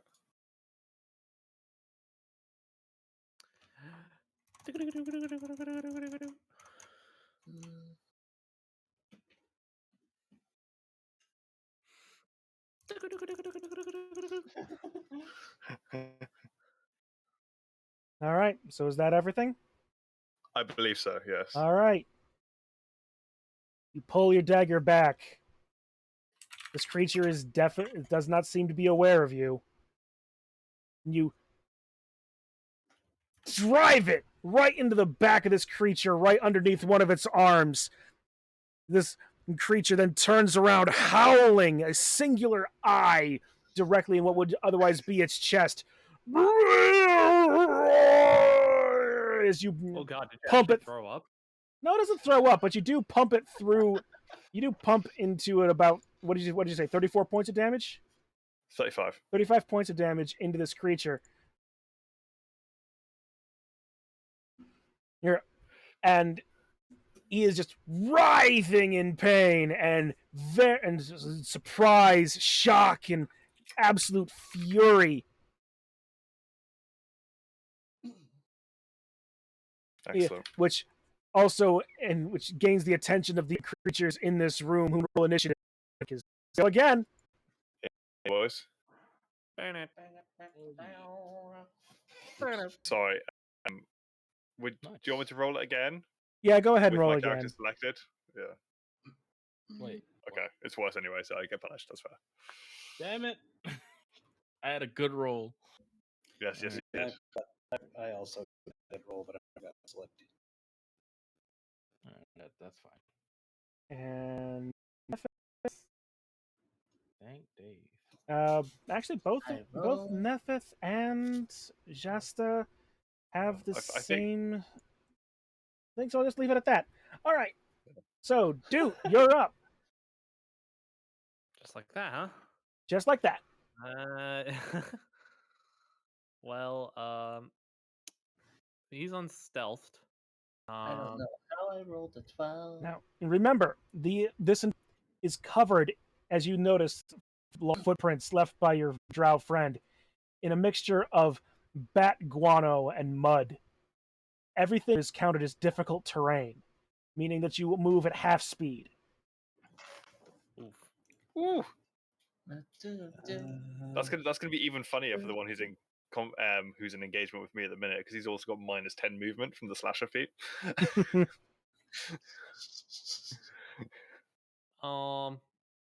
Let's see if this helps. So, for my action, seeing that I have my little skink player here, I'm gonna cast Longstrider on on Zasta. Okay.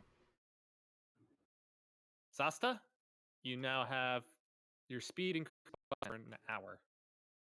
Ah, so I now have 50 feet of movement. Which in difficult terrain translates to 5 spaces. All right. And terrain. Does that Your speed that is would be- halved while you're inside of it. Yep. I have land stride. Moving through magical difficult terrain costs you no extra movement, Well, this is and you can also pass through non-magical plants without being slowed. well, this is non-magical difficult terrain. It's not magic. It's not plants, but it is non-magical. So I have all 50 feet of my movement. Very well then. Of course. wait. So did we effectively make your movement 60 feet? Oh my lord. No, Also, you made it 50. Also, Because Chin my normal- being funny. Sorry. That helps. All right, and I'm not done yet because there's a bonus action I can do here for my little skink player. Is that called Dash by any chance? No, it's called Bardic Inspiration. Oh, even better. For 10 minutes, Digi, you can add to one ability, a check, attack roll, or saving throw a 1d8. That is if you want to. Yep. Okay. This can be added after seeing the roll, but before knowing the outcome. So you got to look at your roll, think, oh, this is a bad roll, I'm going to use it, or just be like, no, this is good. Yeah. But Okay. with that, I still have lay movables. Oh, you're breaking up. Movement 15 feet. 5, 5, 10, 15. Chin, are you there? I'm here. Okay, fine. The stream died, so I was just wondering whether it's your internet in general or Oh. just the stream. It might have just been a hiccup. Oh, we do have. Yeah, I am. It's on right now. Yeah, I am. Oh, is I it? am Okay. dropping. I am dropping frames sorry, on sorry. occasion. Cowardly not clicking the reload player, my bad. Yeah. I have been dropping frames apparently. That I've been Okay. more keen on running this game. All right. So, and that's that. So, Nos, you're up. All right. So Would it be sufficient to say that it's basically past me as where the difficult terrain is? Yes. So basically, before that, they can use their normal movement. Then after me, it's difficult terrain. Correct. All right. So Nos is gonna. He's just gonna be here. And let me see. 1, 2, 3, 4, 5, 6, 7, 8, 9. Oh yeah, someone with dark vision that can actually see Dank Dave better actually say to Zatsa that that there's actually something going on. Because he can only see 10 feet. Yeah, we're just like, Tassa, you can run really fast. Go and hit well. What am I hitting? Swinging wildly in the middle of the garden. All right. I'm going to cast Chill Touch on this guy. Okay. Chill Touch.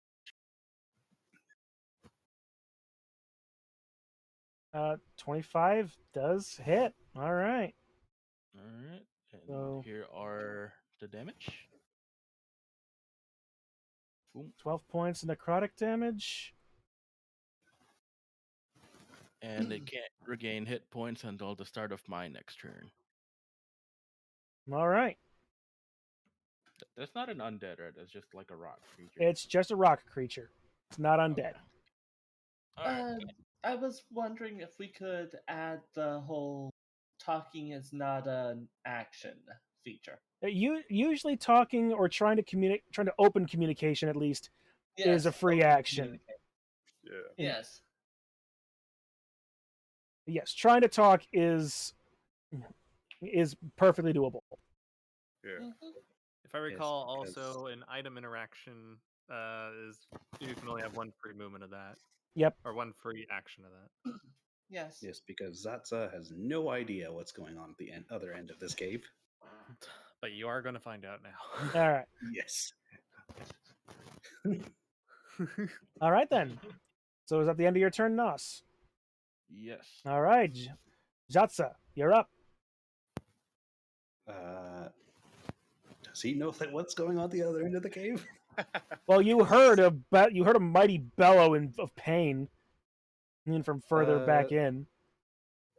So I guess he'll run all the way up to, well, next to Dank Dave, because he can.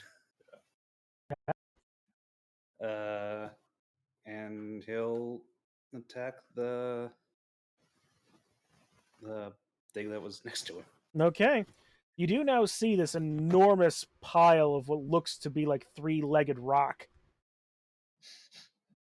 with a single eye and a gaping maw of sharp teeth on the top of what its head should be.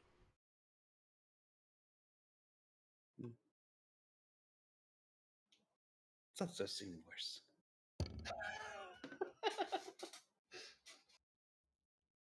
Okay, I'll attack.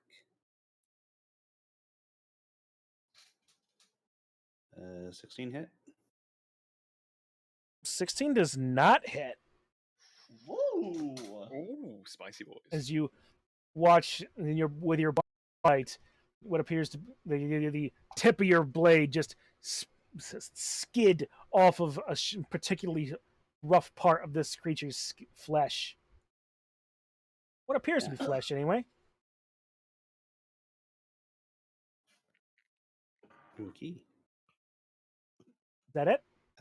Yeah. All right, Nephith, you're up. I'm gonna. She doesn't know what the heck is going on right now. All that she knows is she hears screams, and she's gonna move about right here and go, of all the mother of Lilith, what the heck are these things? Dude's like poppies. Very aggressive, rocky poppies.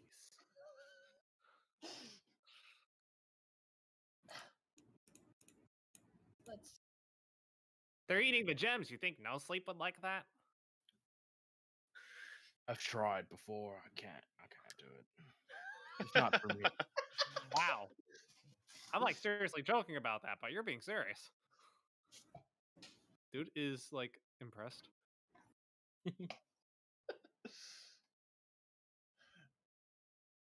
Well, I'm not gonna like it because those gems are. Yeah, She just all right. tosses a All right. firebolt at. That's a spell attack.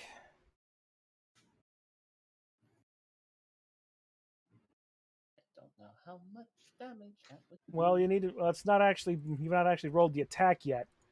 Yeah. Does she need to? That's what firebolt. That's how firebolt works. Yes, and I don't. You got to hit before the spell save. Okay. Yeah. Sure. And I didn't put in super a lot of detail on this. It was mostly just the bare bones. So if you can get that stuff from D&D Beyond, it'd be better. And I'll just trust your rolls on that. Fifth level, you do 2d10 damage. It's firebolt, not fireball. Yeah, firebolt, you do 2d10 damage at 5th level. Right. Upwards. Yeah. All right, no, fireball is like 19d8. Yeah, but I still need a ranged spell attack. So let's do.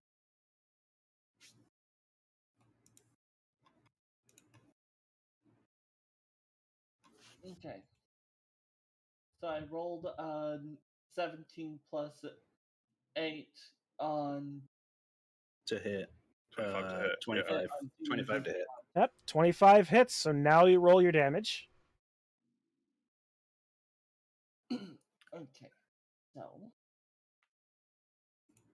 25 to hit. 2d10s then? Yep. 2d10, yeah.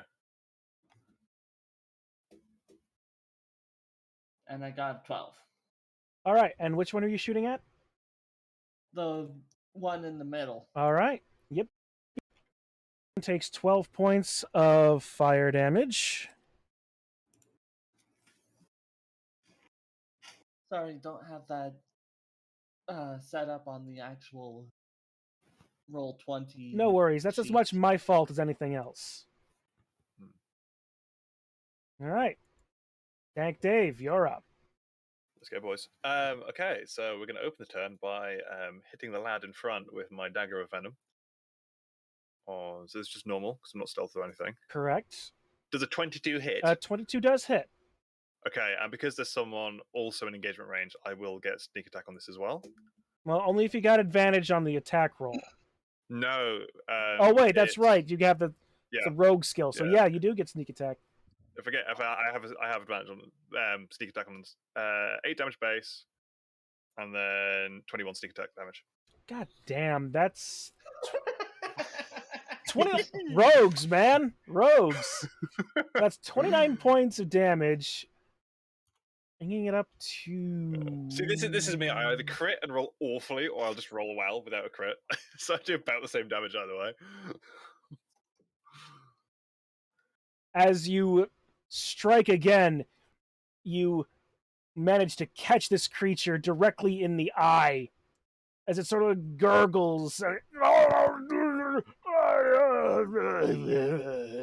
just sort of crumbles and halfway melts back into the stone as it loses its entire form, and you realize that it is in fact an earth elemental of some type. Nice. I'll use my bonus attack to sleight of hand some gems out of his mouth as he dies. All right. Just for flavor. All right. And then I'll move my 15 feet to here, I guess. That's still difficult terrain. So. No, I know, but I have 30-inch base. Oh, that's right. That's right. So I'll go I think I'll go here. All right.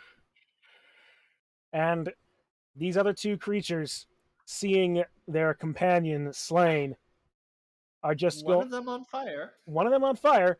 They are going to then walk. This one's going to walk away from you, go up to the wall, melt right into it. Is also going to melt into the wall in front of him. Nice. And they escape. Okay. I'll do it. End of combat. You managed to slay a creature called a Zorn, who are entirely peaceful and I never said I was anywhere near an acceptable alignment. And perfectly happy to just spend their days eating crystals.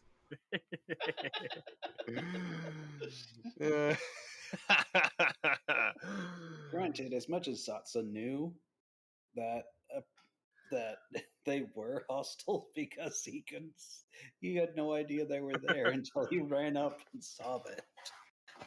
And like, oh, they're in combat. Okay, we're fighting now.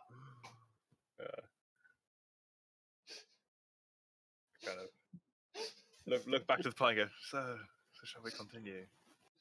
Why do we kill him? Hmm? What did we kill? I gotta go look. Why did beats me? Can we see? Did you not say it melted back into the stone? Well, it's partially melted back in the stone. Okay, partially melted. 1, 2, 3, 4, 5, 6, 7, 8, 9, 10. Yeah, I could see it. Seeing there's bat shit on the floor. I look at the ceiling. Or You- Duke does. You look at the ceiling. You've noticed that the activity has in fact ruffled a few bats that are around. Necro would love this place. Gonna tiptoe through the guano to try and touch as little as possible.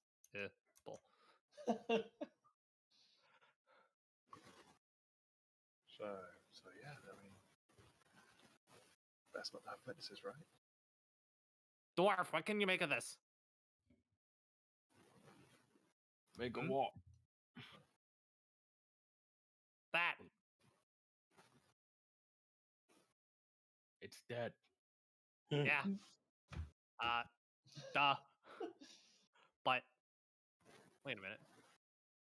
Dude has a different idea. He's thinking about it. Where is it? Oh no, where'd it go? Anywho, keep going while I figure this out.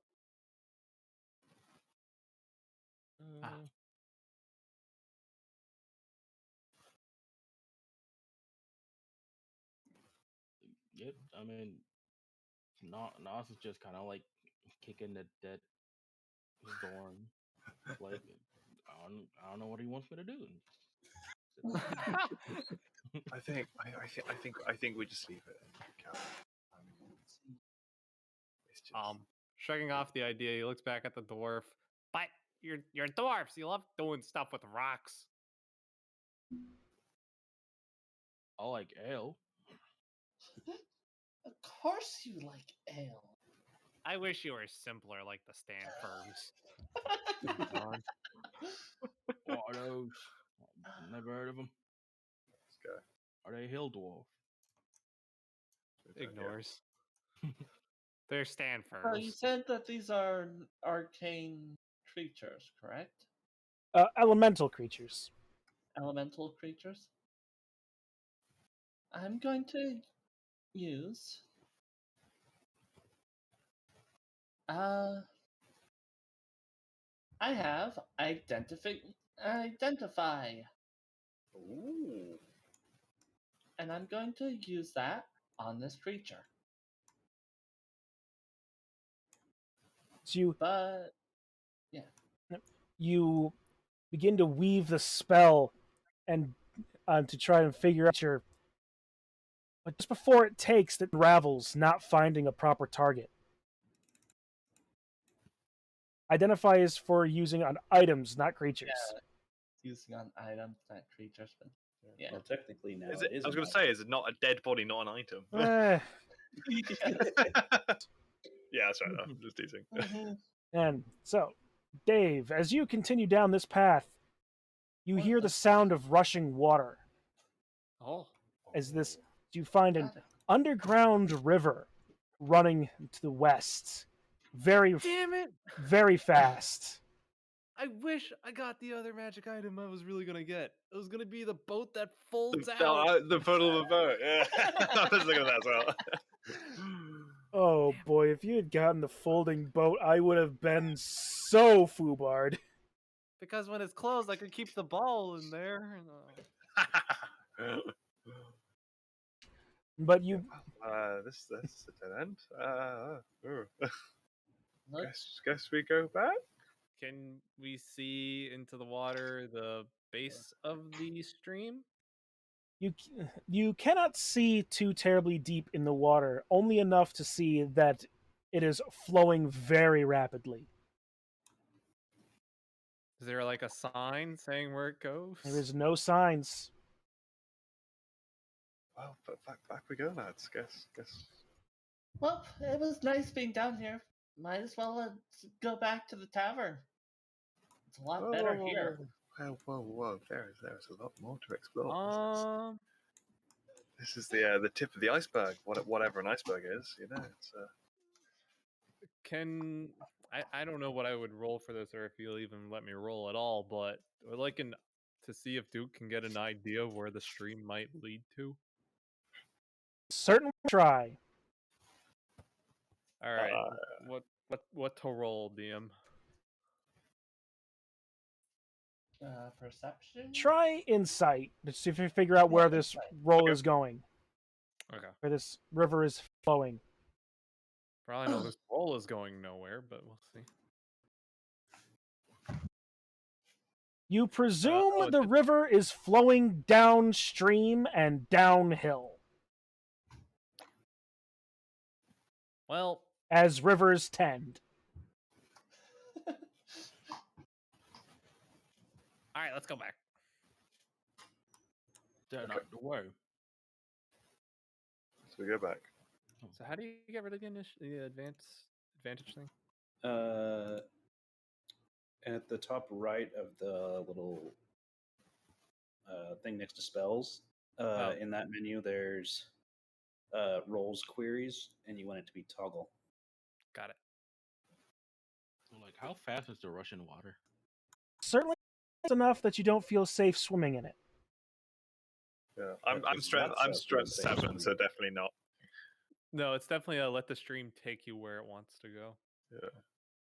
Yeah, shall we acrobatics? Shall we head back up to like the little tunnel and decide where to go from there?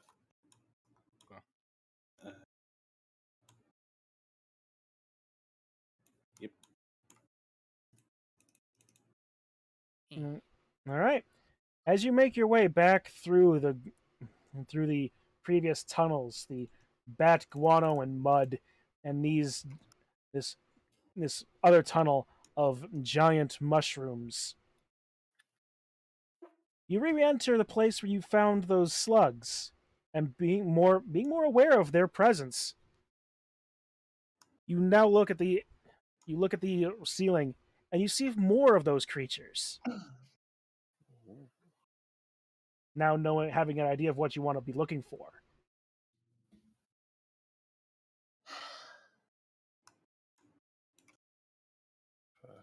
Well, so everyone else can see them.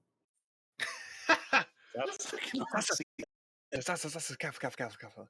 There's more of the sluggy boys. Let's just take it easy. Where shall we go, lads? I think maybe try east. And lasses. There's a couple of giants to the west. I think. Let me consult the Hoobie Jew. Hoobie Jew, where does thou take us next? Roll religion. Yes. Hello. Character sheet. Religion. Underdog below. Who is Hoobie Jew? 8. Right.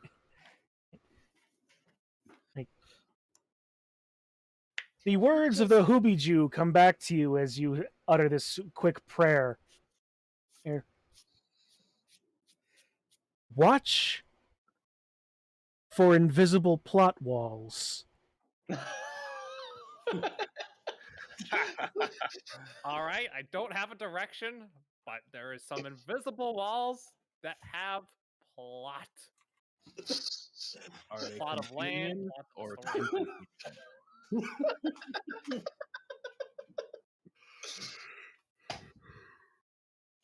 Why not we try and sneak past them? I like the plan. I like sneaking. Invisible walls. Dude just starts like knocking on the walls as he's walking. Now I'm just kind of holding Zatz's arm. I would say something like I've lost control of this wild ride, except I never had control to begin with. No. Or is this Dark Souls 2 and I have to I mean, just fair warning, I will have to go to bed at some point, and the way this is going, I feel like we're going to get. Need to go to bed just as we actually start playing Dungeon Bowl. We're definitely going to have to break the two things at this point. Yeah, that's absolutely Yeah. All right. I don't know if you see the slugs there. As you can you can see the slugs. We know where they are now. You can carefully pick your way around them to avoid dropping in, getting into their you believe they will drop on you. Mm-hmm. And you find an alcove. Bonk. Bonk. Oh, hello. Bonk. Okay, this is more than an alcove, though. Well, that was an alcove. But this is a tunnel. As you find your way through. That's where we're safe now. We're past the sluggy boys. Bonk. Bonk. You enter into another, more open section. Bonk. But Dave, as you do this, what do my elf eyes see? Yeah, your elf eyes see and hear. You catch a quick glimpse of movement alongside one of the stalagmites on the ground. you notice a little bit of movement on the top of it. It's not a stalagmite. As you also see, moving across the ground in a sinuous manner and snake-like. You see a roper. A juvenile, but still dangerous nonetheless. I love how you keep saying these creatures as if I'm going to have any idea what they are. It's You're really sweet. A roper is...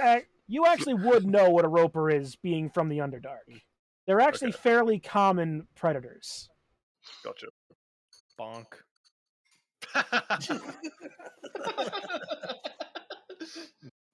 Guys, careful. Are you sure we're heading in the right direction? Just trust me. Well, if the plot wall's invisible, what direction do we go? Dude, dig the plot wall around that creature over there. Note to self, the Hooby Joobies are now an official canon god in this realm.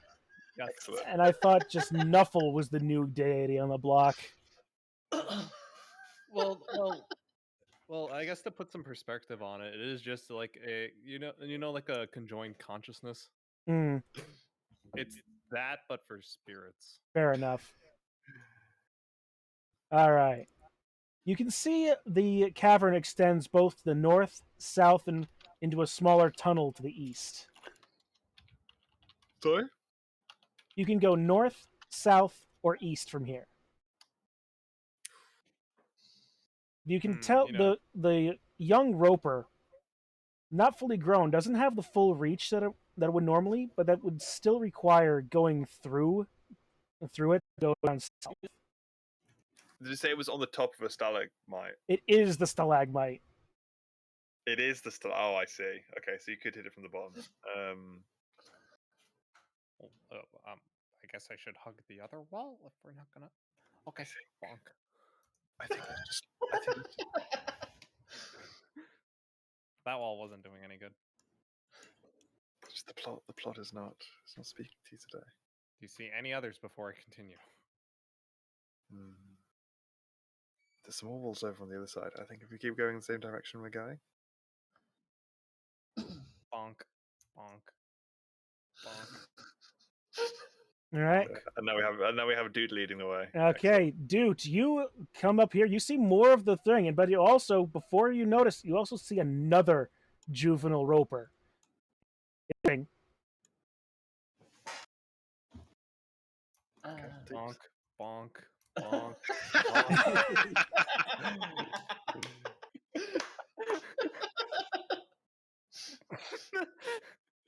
Oh, this is...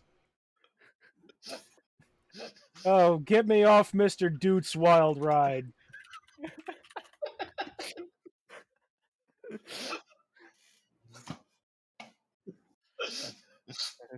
At least this one doesn't have a roper down the way. Yep, you I'm don't... just gonna say this for now so I don't have to do it at all. If you see Dude next to a wall, he bonks it. He's just bonking walls. Yep. Trying to find that and that not in. All right, hey, someone start bonking down that hallway. All right. Bonk. Dude, Bonk. you reveal that. Dave, you reveal down this direction. Bonk. Bonk. How should I convince you guys? Bonk. Oh, this Bonk. this absolutely will Bonk. not end poorly. Bonk. Oh, absolutely not. I'll go in I'll use my elf sense of direction to know it's up to dead Right. end. Dank, you find yourself in a small, fiddly little bit of a thing.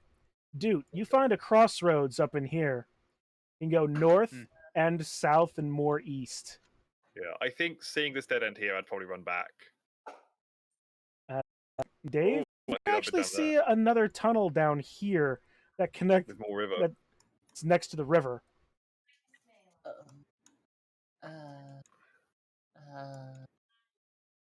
Oh, I think.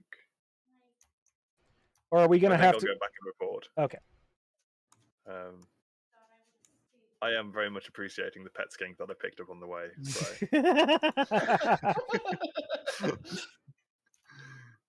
Well, he knows that you sort of know where to go. So. Absolutely. All right, So, Doot. As you are entering up this direction, and you can suddenly hear the sounds of what seems like a scuffle happening further to the north. A couple of voices echoing. Don't get too close to that! Don't get too close to that thing! Alistair wants this thing alive! What language are they speaking? It's common. Okay. Alistair wants to be able to use this thing as a star player. Star player. Meanwhile, as you hear this, you also hear a deep.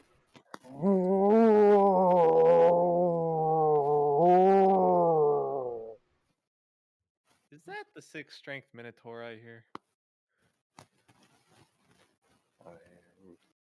Which side do I hear this, or is this You hear it kind of coming. like- You hear it coming more from this side. Which, as soon as I get the proper thing to ping. There we go. All right. Hearing this, Dude would like to enter.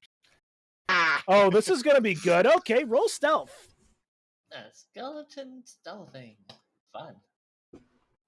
Stealthy, wealthy.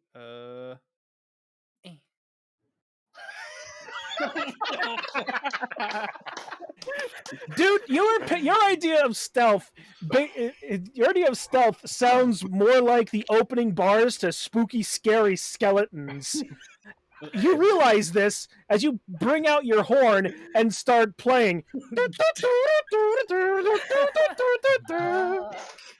I'm doing this towards the wall, by the way, just in case it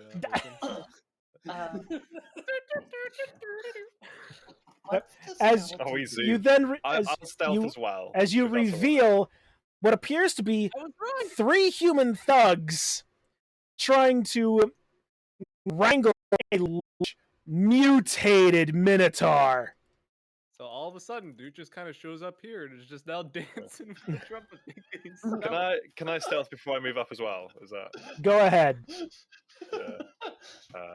And Nephis is like, okay? that's not how you. Nos doesn't know that Dude is trying to stealth because since he's fearing his arrival, He's like, he just says, "What's going on over the thugs look at you as you make your very proud entrance. The minotaur catches note of you. Oh, actually, the second head on its one shoulder weakly turns towards you. And then the main larger head also turns toward you, and it makes like a mighty bellowing.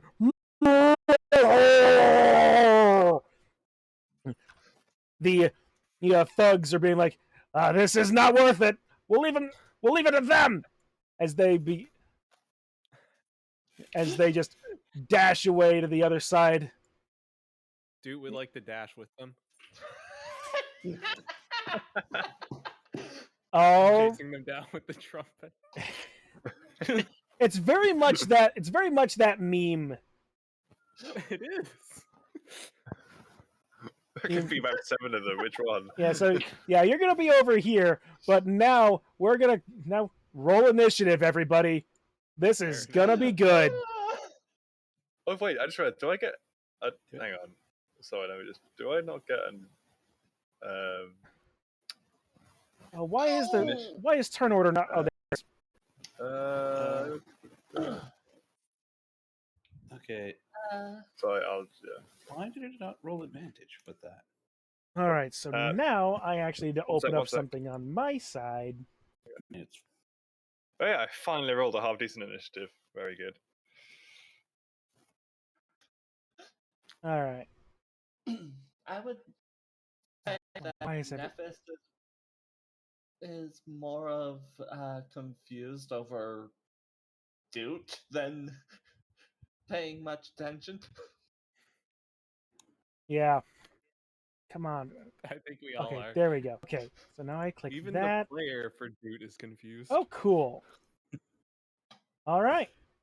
4.17. Don't worry about it. Oh. As I organize, okay, and the turn order for what is going to be probably our capstone for today. Oh wow, okay. Thank Dave.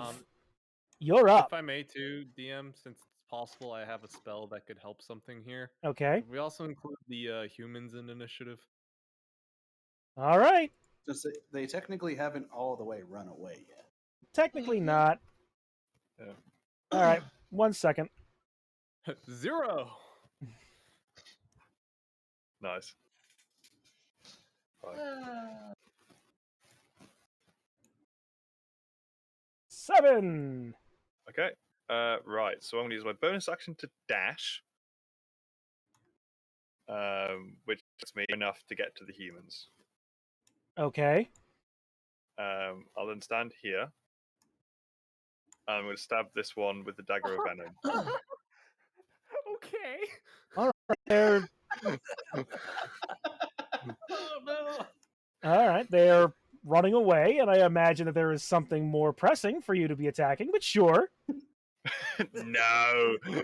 So we're here to help him, not the human. Exactly. He could be our star player. All right. So I'm going to stab a 14. 1 moment. 14 hits. Does it? It does. Amazing. Do you want to know the best bit? Because I'm an assassin and they haven't activated yet, this counts as a crit. God damn it. You're right. Okay, so we get so that's 9 damage. Plus 32, so that's 41 damage total. And this guy, this guy's, you basically catch up to him, and you grab him around the chest as your other hand comes around the other side and just slashes across his throat so cleanly. And now he's got disadvantage on his attack rolls against me. Yep. Oh, he's dead. He's also dead, so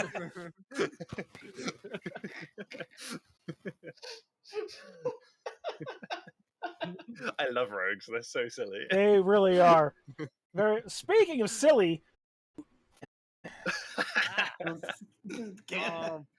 Can you actually do like ruin what I was gonna do, but seeing that they're probably not hostile to dudes, I'd like to cast friends on this guy. Maybe I caught up to him. This guy's just seen his buddy viscerally murdered. He's like, friends? you've murdered a coworker. There is a 8-foot, 2-headed minotaur standing in the middle of the room. And you are making friends with a human thug. I didn't. Why not? All right, what's the save on that? Charisma save, and the save DC is 16. All right. 2. He suddenly looks at you and is like, "Hey, I remember you. How are you doing? You?" Yeah, I remember them days in Blood Bowl. Like, oh, those are good. Hey, say, I need you to, because we're back to how it was, time to go on the line and, hold the line against that, Minotaur. Just like you did before. I like you, buddy.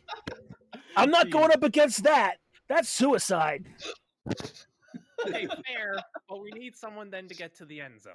So, he goes through his bag to pretend that he's got a ball, and is gonna perform a handoff with a.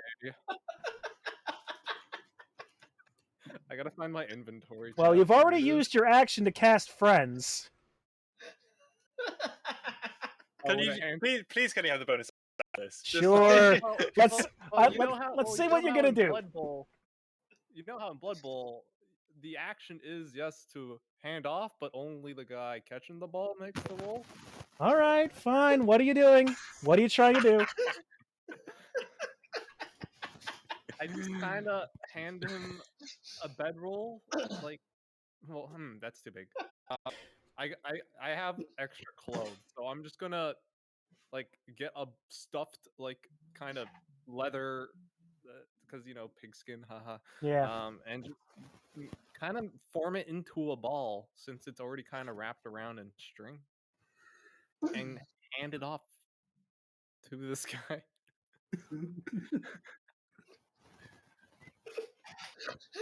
All right. You know what? Lets me to do this.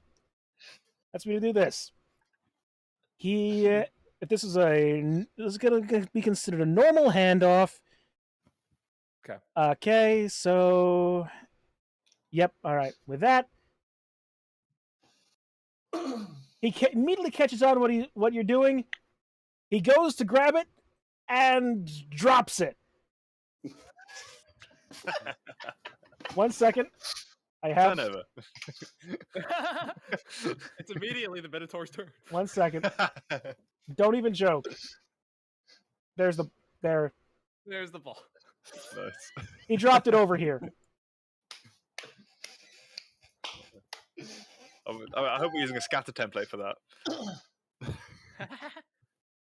Yeah, it could have landed in the other guy's hand. I don't know. Could have bounced off the corpse on the floor to me. Actually, it does. It scatters again. Dave, roll me a d6. Yes. What's I'm your at 4? Your agility 4? All of a sudden, you have a rolled up ball of clothes in your hands. Amazing. I'm surprised it took us this long to do something like that.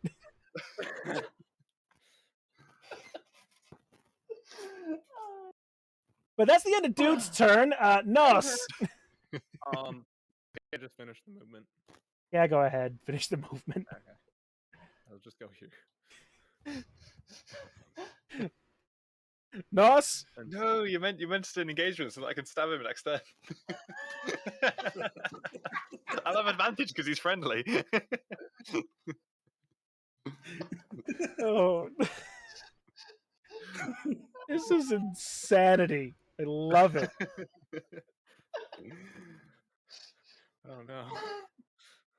My sides hurt. How? You'll be okay. It's a good pain. That's what he said. Oh.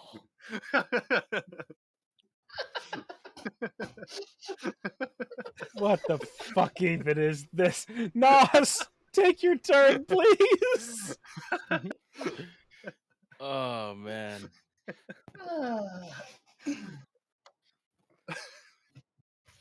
God save us from this insanity. Okay, so Nas sees the Minotaur and he's gonna say, "Oh, what a magnificent creature!" And he goes near it a little bit. You say this to a creature that has 4 arms, 2 heads, a very long prehensile tail with spikes coming off of it, tentacles out of his shoulder blades, an extra head basically growing out of one of his shoulders. Tentacles. Super long claws. Fucking amazing. Okay. He's going to cast. He's gonna try and cast command on this. Oh, this creature. okay. Okay. You never know. It's wisdom. Go ahead. It's a wisdom 15. Wisdom saving 15. All right. I don't know what 8. the heck is going on. What is your command to the Minotaur, whom you know subconsciously to be named Nope? There it is. Yep. You have shown me Nope. Yeah. Nope. Nope. Sleep. Nope. Here's this. Goes. Yep. Lays down on the ground. Goes prone. Where's the butt? There it is. Goes prone. Blech. Can I use using an item is an action, right? Normally, yes.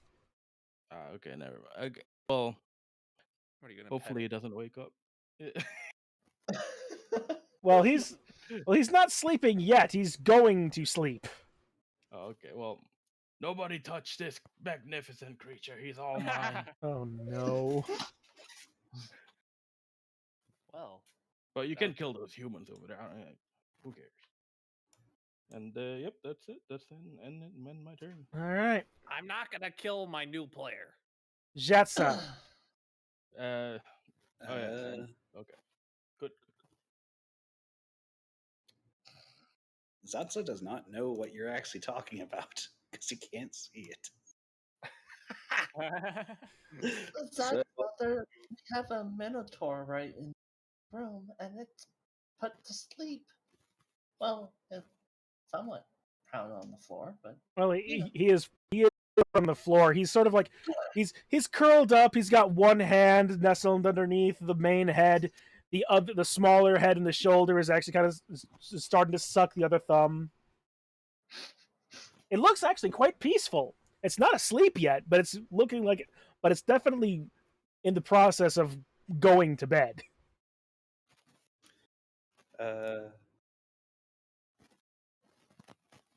Would this count as being a fiend? No. Okay, good. Because that is one of my favorite enemies. What did I accept? Good Lord, what have I unleashed upon this world? And I don't mean the Minotaur. You expect.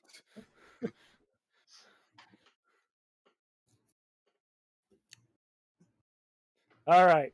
So what are you up to?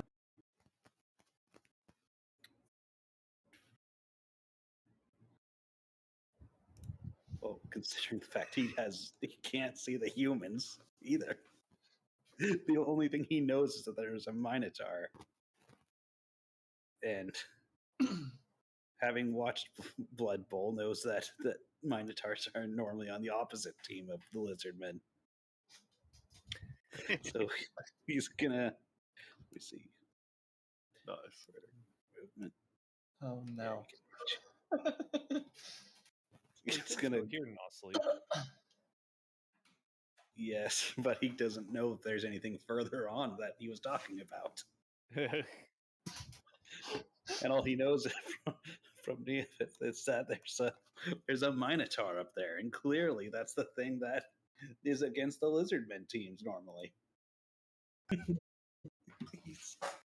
he's going to go and basically stab it with his rapier of wounding. All right, roll your attack at advantage. Guess we're not getting a star play. Wait, hold on. Can I use my Sentinel for the Minotaur?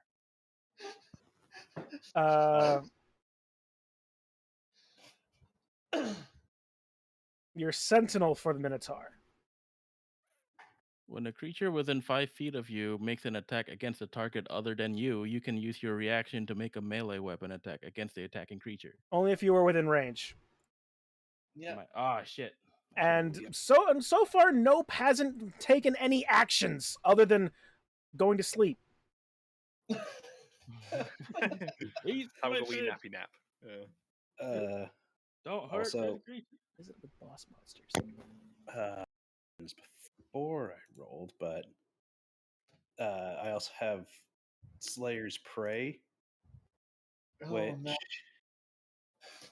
You also still have Bardic Inspiration. oh yeah, I also have Bardic Inspiration still. Basically, when I do damage against a creature that I designate as the prey, which clearly I have, saying that this is normally the enemy of a Lizardmen team, I do an extra 1d6 of damage. Okay. So it So- does a 20 hits.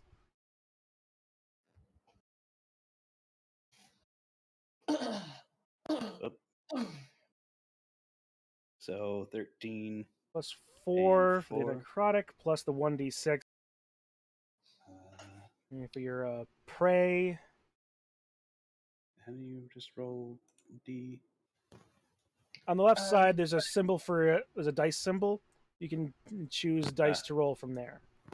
Or you can do /R and then the dice you want to roll. Oh, yeah. That's true. Yeah. So another 2 for 17, 19 points total damage.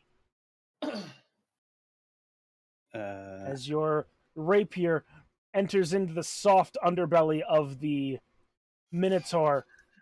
Near what once was a very serene, almost childlike look upon this creature's face suddenly snaps into a twisted visage of pure animalistic rage. Just,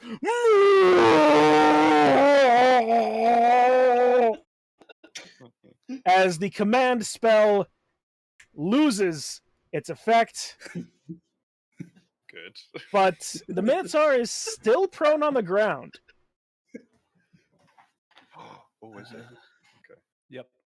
But he's no longer going to sleep. So take of that what you will. Yep. I think I've technically already used my bonus action with. Okay.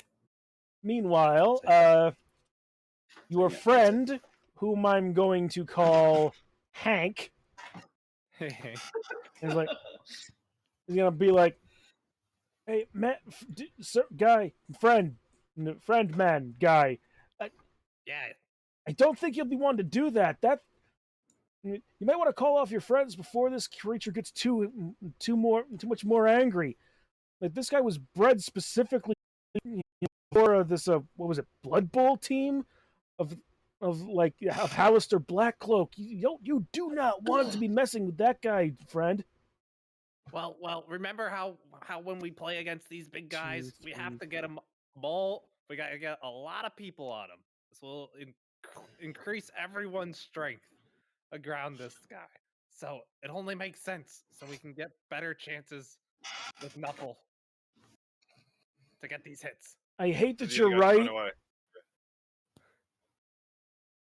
Meanwhile, the other guy, he's just running. Yeah. So if we work together, this should be easy. I'm still not fighting that thing. That thing is torn apart. A few of our other co-workers. You don't have to. We just need your assist point. I'm not getting close to it, man. All right, fine. Try and get the ball back from Dank Dave. All right. Hey, hand the ball off. Can I use my reaction to give him the ball back? Sure, hand him the ball off. Nice. I'll give him the ball. All right, and he rolls another d6. He picks up the ball. All right, cool. All right, and I point to the other side of, like, the opposite side of Duke, past the Minotaur, and be like, "Don't go score, buddy. Go make us proud, you big-time player." Well, he's done. That's the end of his turn. Nephith.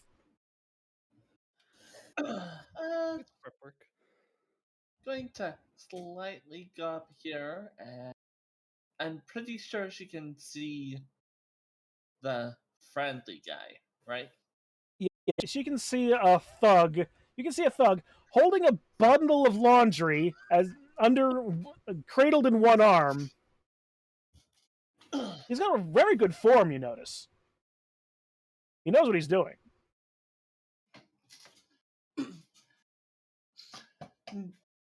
She's gonna be like, well, we're sorry for intruding, but, do you know the way to the closest, where does this cave lead to?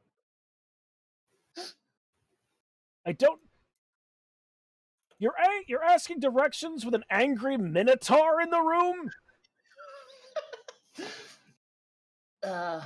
Yeah?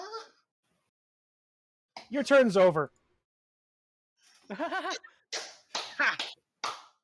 Meanwhile, Nope, to get back up, using half of his movement,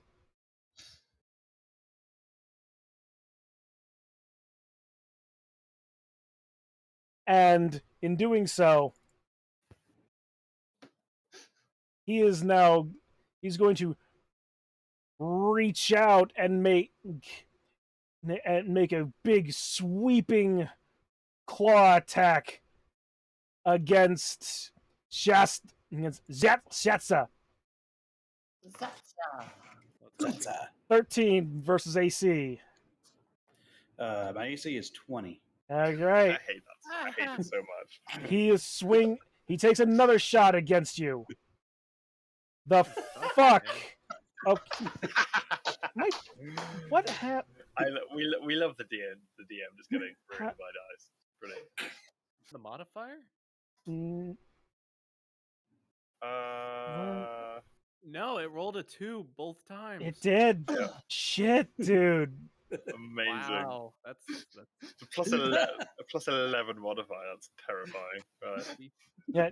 He then enraged further with this. He is going to lower his horns and swing around against who else is close to him? I have this character sheet I can't see. No sleep. No sleep. No. All right. We're gonna make a horn attack against No Sleep. 23 to hit. There it is. There it is. Oh, of course it is. For 23 points of piercing damage. Yummy. Who knew this Minotaur had multi-block It does in fact have multi. and frenzy? Well, it hasn't used Frenzy yet. Well, that would mean it would be using Frenzy against No Sleep. Because that's the one it actually hit. Oh no! It's like it rolled bolt down and used block against you, Zasta. Yeah. Patty cake. All right, so that's its turn. Dave, you're up. Well, I mean, gonna go and stabby the fun guy. So let me just one. Stabby punk guy. Yeah, I think I'll just go like here. So I'm gonna go here, and then I'll use. How do I want to do this? Sorry, let me just check things real quick. It's a little early for how do you want to do this. It's true.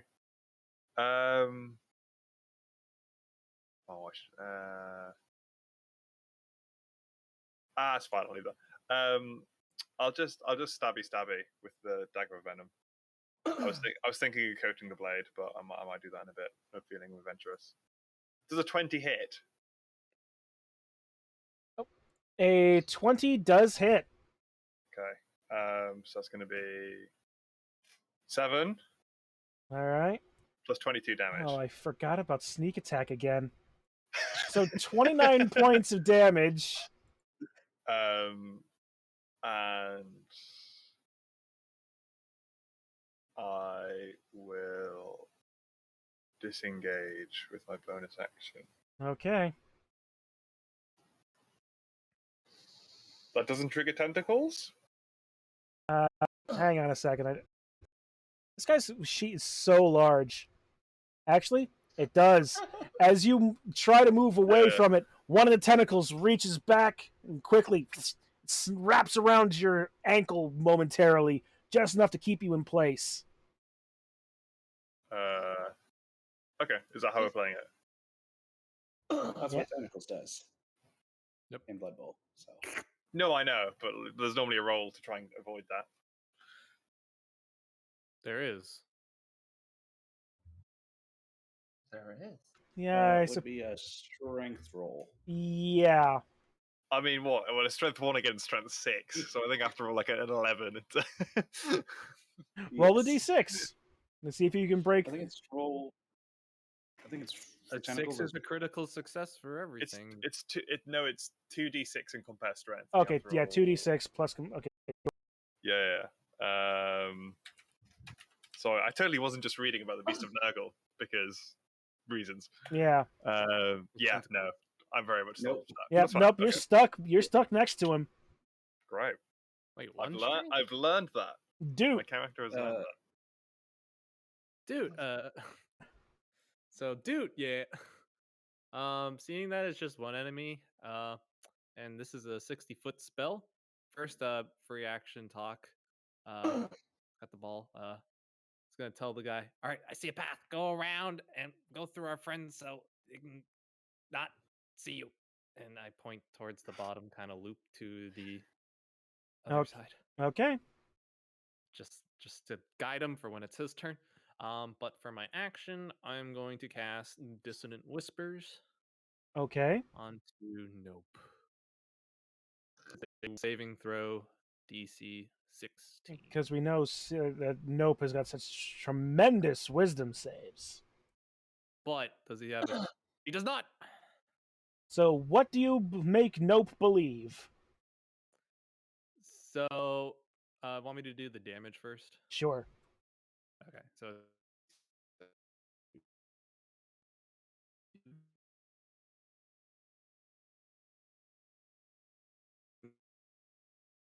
Oh no.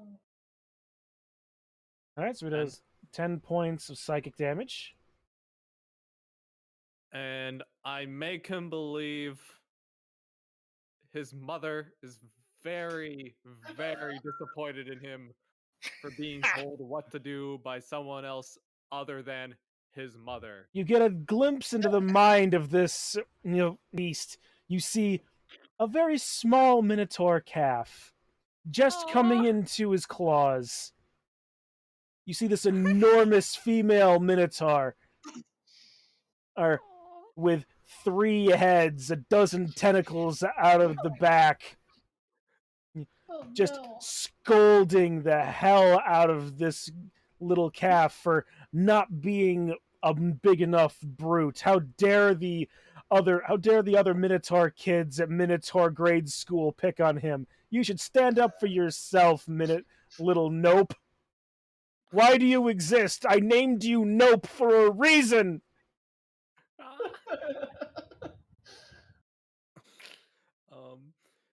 So, would you like to be told what is done now? Oh no, god damn it. What are you doing? Well, no, it's the rest of the spell. If Okay. available, immediately use its reaction, if available, to move as far as its speed allows away from me. All right. And that's actually a lot. So it's going to, in a sudden burst of emotional humiliation and rage, remembering about its mother, it just dashes this direction. 5, 10, 15, 20, 25, 30, 35, 40. Right down the corridor. He barely is trying to wedge himself through. Dave, We all Shasta, get opportunities to attack there. Yeah. Nos, and Nephith, you all get attacks of opportunity. Nice. Nos declines. Nope. Would Zasta too? And Dave, you stab yourself in the leg. I'm assuming 3 points of your own slashing damage. Okay. Yeah, you have fun with critical. 21 hits Nephith for 13 points of moves damage. away. So far, just take Dave and Zatsu. Just kidding.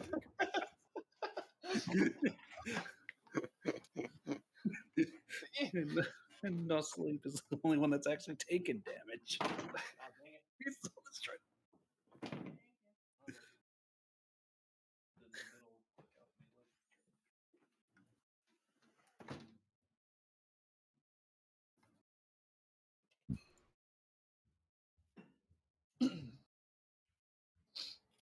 So, Nos and Nephith, what are you taking as your attacks?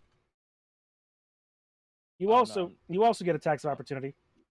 Yeah, not to. All right, Nephith. nah, Okay. gonna dodge out of the way of the Minotaur. All right, the because minute. She feels so bad. All right, Nos, your turn. What have you done? And then he just runs after it. Come back.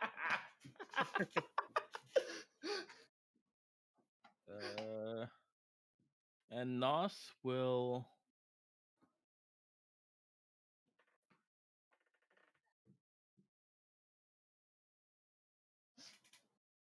Oh, I can still do command. Can you try for another command? He certainly can. Yeah. I think it's only friends where it's like it only works once. Oh. Yeah. Okay. Well, I'll higher level to get it. Oh, I gotta expend a spell slot. Yeah. So, okay, I'm gonna use a command again. Tell him to halt. He stands perfectly still.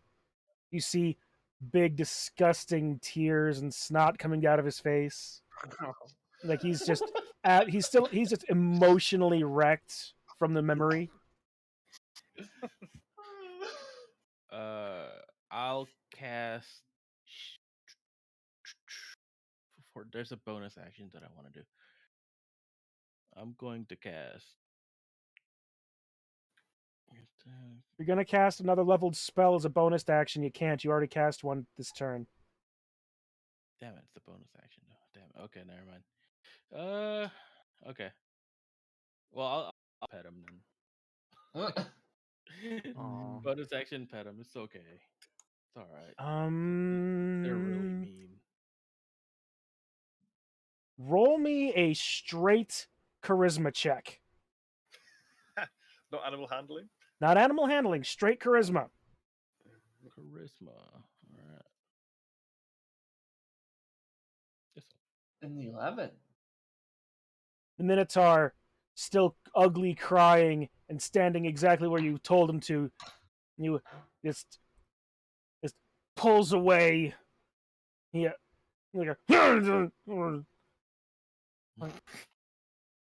like you're currently trying to deal with a child that refuses to be cajoled.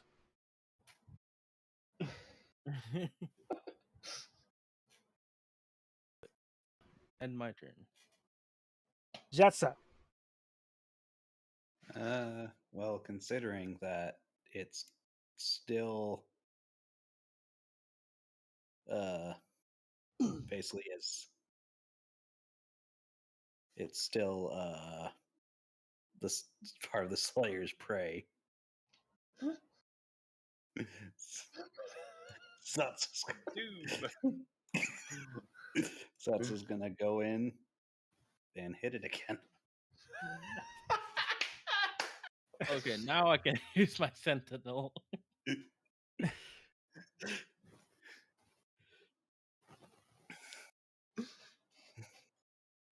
How do I? Opportunity attack. Yes, she's a wood elf, and wood elves and beastmen don't get along well, but she just really feels bad at what's going on. Yeah, the dwarf is trying to soothe it. The lizard man is trying to slay it. A lot of mixed signals around here. Well, Dank Dave also said the really big signal running in, murdering. All Nope wanted was a little bit of respect from his own mother.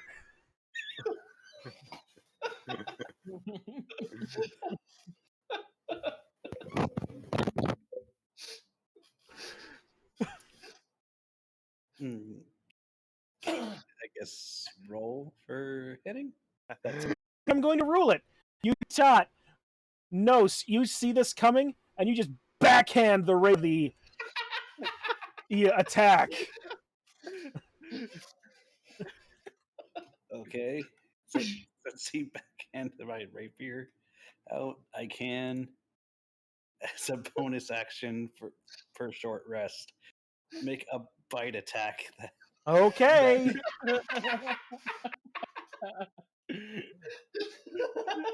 Calamari, anyone? And it will be against Nos. Okay. My rapier away. All right. All right. Roll against Nos's AC. 22. What is happening?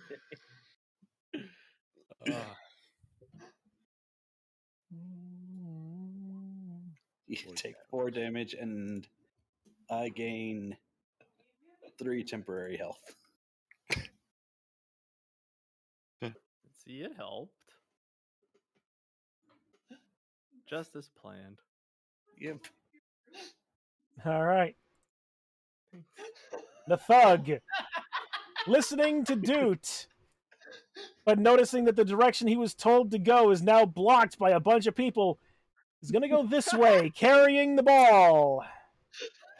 Oh, And he runs right into a roper. Oh, Just kidding. that might just happen. He's the Nephith. You're up. At least that was all pretty free over there for that guy. Dude's like, Dude, "Wrong way." you think back about the roper and you realize, oh, I think that roper might have been either asleep or dead. He'll be fine. He's got the ball. He knows it. And then he says to himself again, "This is why I tell them what to do." Nephith, you're up.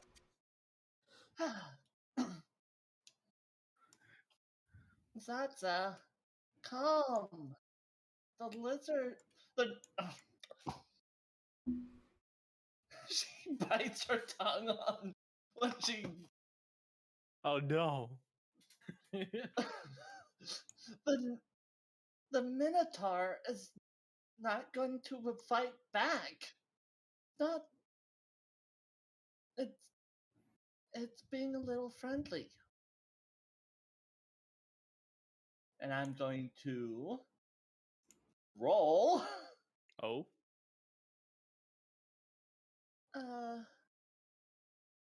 Let's see. What am I going to? Persuasion. Why? That was so aggressive. I'm rolling persuasion.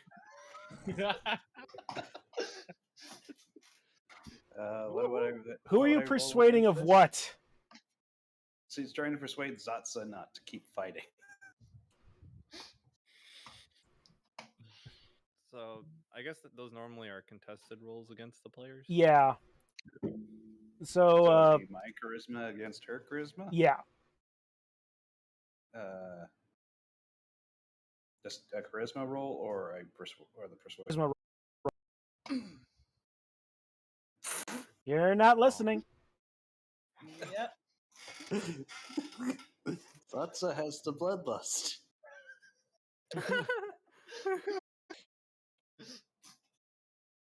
And knowing that, she walks away. Safe.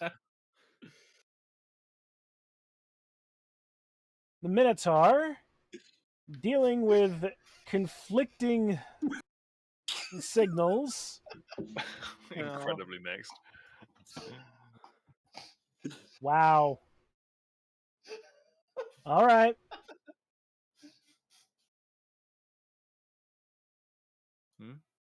All right. Is going to use his rage effect. Oh, no. As he bellows mightily. You could almost hear it in like this super broken common. Oh,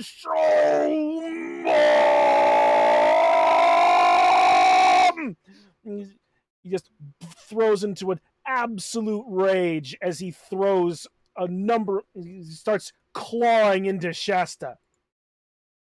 14 to hit, misses. 27 hits. I'll get him. Not a crit, but still hurts. Yep. For 17 points of slashing damage. So he can bleed. And then actually, no, 20 points of slashing damage because he does an extra 3 points of damage for the rage effect. My God. Oh, shit. And then Horns, So he does 16 misses. So minus the 3, so 17. Can bleed. Okay.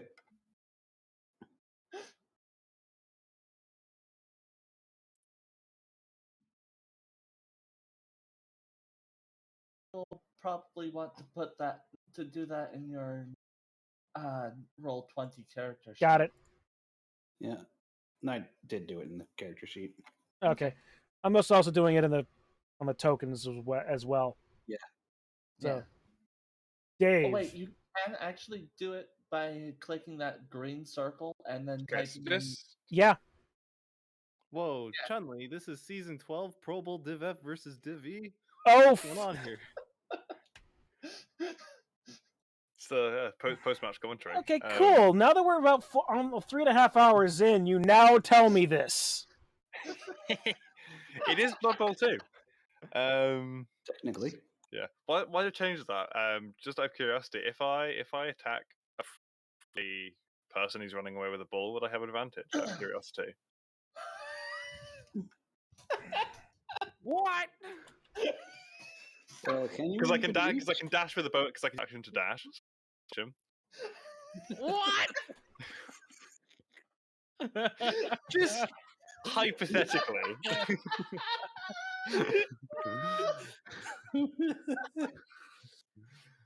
For the sake of the moment, at the very least, can I have advantage? We are bloodthirsty. Blood Bowl is an intoxicating sport. Even if you're not on the pitch. There's a reason I don't do my webcam, but if you can see my face right now, I'm just asking. It's just. Of course you could try and chase him down to stab him for the ball. Why would I have advantage though? That's what I'm asking. No. Oh, okay, it's not really worth it then. I mean, yeah, be from behind, but if you're not sneaking, then exactly. I'm stabbing from behind. He's distracted. He's running the ball. I was wondering if there's enough factors or not. The issue is I can't actually get to no, which is the main reason I was looking at running at a ball. Actually, yeah, it's closed off. Yeah. Can I do one anything? person trying to save it, one person trying to kill it. Another person entirely ambivalent. Another one trying to kill someone who made a friend. No. We've worked it out, boys. We've worked it out. It's fine. I've sussed this. So we're gonna move. Okay. So we can go 30 feet. So I can get. I'm gonna. Okay. So I'm gonna stand on a dead body to establish dominance. I cannot wait to see what you've got. And then I'm gonna stealth. That's an action. which I have advantage on.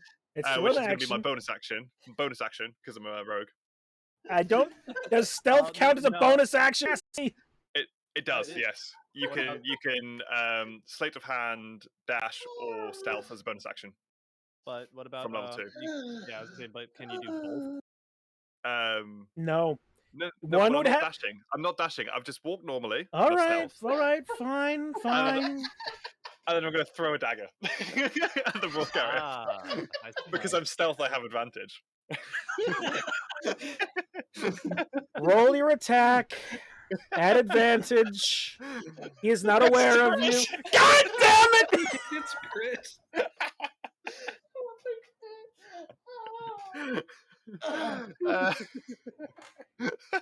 Okay, so roll damage. That's 9. Yes, that's 10 if you double the roll. Yeah.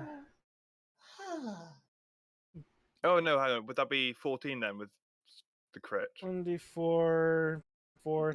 No, that'd be 6 with that'd be 6 total because the 4 and. But so it'd be 10 there. Yep, that's 10. And then the sneak attack is another 26. So it's 36 damage. From a dagger. Yes, because yeah. I crit, to be fair. From a dagger. Yeah. I've been using a dagger this entire time. It's like it's +1 damage on the dagger, but it's still only a dagger. So did I get him? Yes.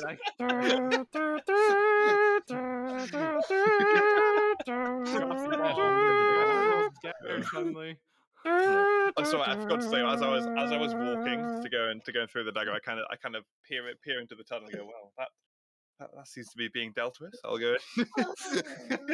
Now that problem. Rest in pieces, Hank. You were a good friend for 20 About seconds. 18 seconds, yeah. You know, out of everyone, he's technically got the most rushing yards on this team. Right now. Technically, True. hey, don't count Nope out just yet. Oh shit! I think that was the most beautiful crit I've ever done in my life. No, Chun, we still need a ball scatter. Oh wait, no, that's the wrong button.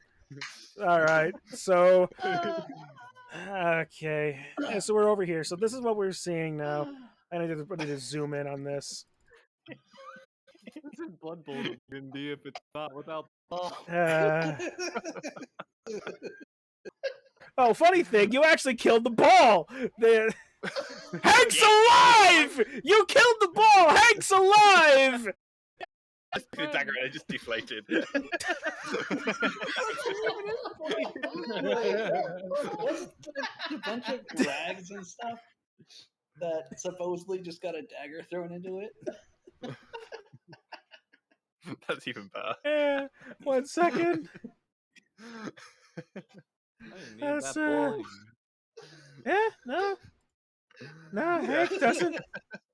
Hank doesn't think you tried to kill him. But the ball is now wrecked. The ball is wrecked. Hank's alive, but the ball's wrecked. I love that. Somehow the ball was enough protection to take the hit of the dagger. A crit, no less. God damn. What is this game? I thought you said I only had 2 magic items. What? Rare item. What?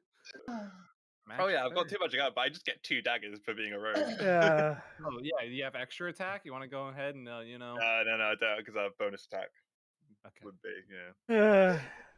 I had to use a bonus action to stealth. Shall we continue then? Yeah. Dudes, Yes. your friend is safe. He's gonna hate me in a couple seconds anyways, but you know.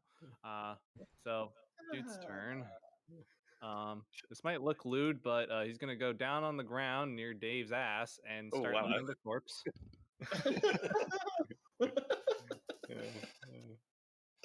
Not too much of a cavity search, I hope. You find... I got a bone to pick with you. Yep.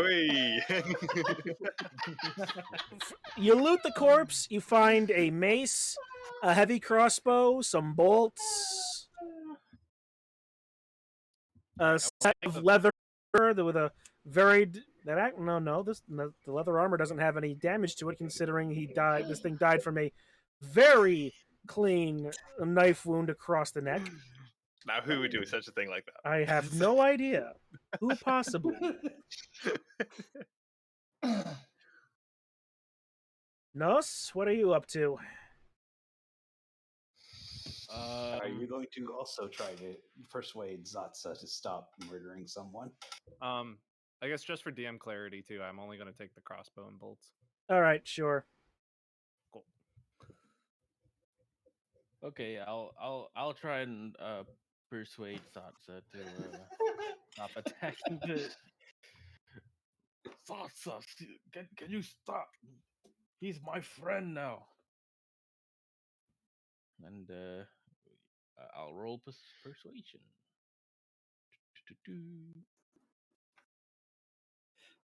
20. Not a net. Dirty 20. Mm. 11. You back off from the vehemence of the persuasive. It's a heavy crossbow.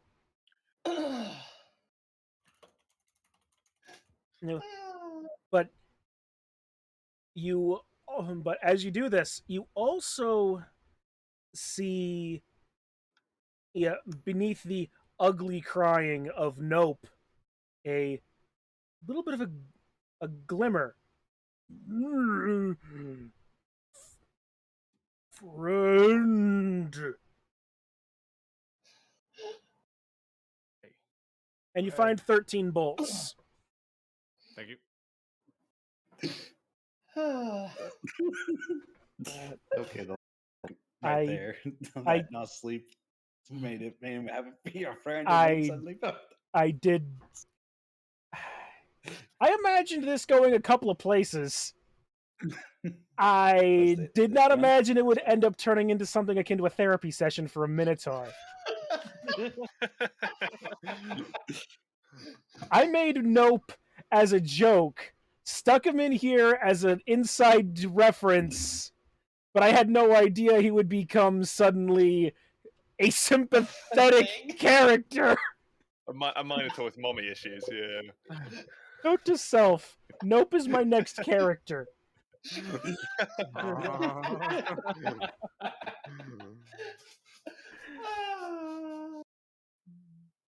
Man, not bad. So that ends our. No. Does it? Actually? No. Now, that bloodlust has been cut down a little bit by the persuasiveness of the dwarf in front of you. Yes.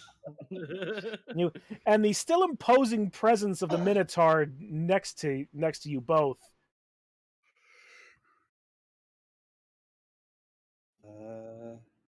Satsa will now try to move away. Well, quickly pick up his, as I think would be like a bonus action. Quickly pick up his rapier. Well, it was only the rapier wasn't knocked out of your hand; it was just knocked away from the attack. Okay. Then he'll try to move away. So it'd be 2d6. Actually, no. Nope is cautious, but he sees you moving. Move. Okay. So that's how we'll go back over here. No tentacles.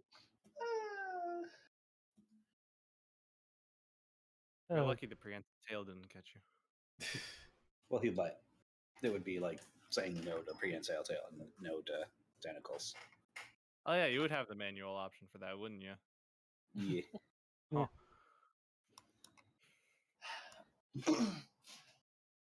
It's official. My side hurts.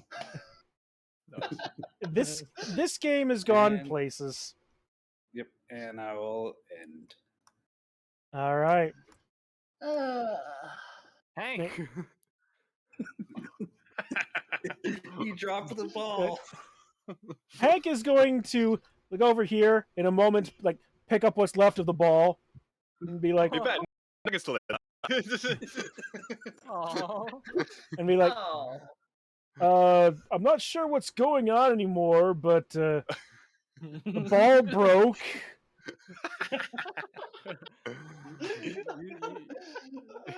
You see dude scratch his head.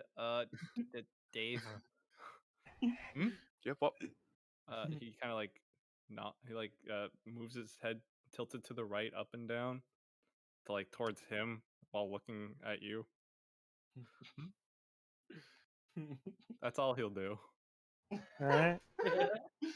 Nefith, Sorry, I know, your turn. I missed. It's embarrassing. Whew. So, Nephith would come and pet Zatsa on the head and go, "See, that wasn't too difficult." How tall is it? How tall is Zatsa? Zatsa. Well, he's a skink. So Yeah, no. I was thinking the Minotaur for some reason. I'm like, how are you getting up there to pet his head? She's standing on us. Well, she is 6. She is like 6 feet tall. Well, that would also still mean you probably have to stand on us to reach the line of head. And then she'll be like, "So, which direction do we go to find where we're trying to get out of this place? I want out. What elves are not supposed to be down in these places?"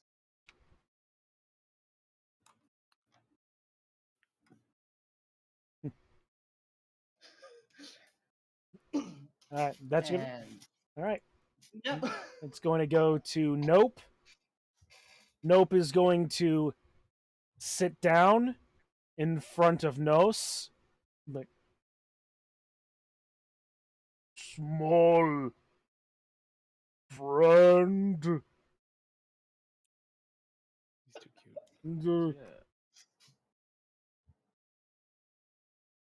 Yeah.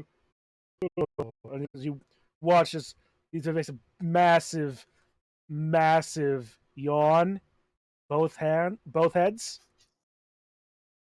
as he seems to very quickly and falls asleep right in front of you.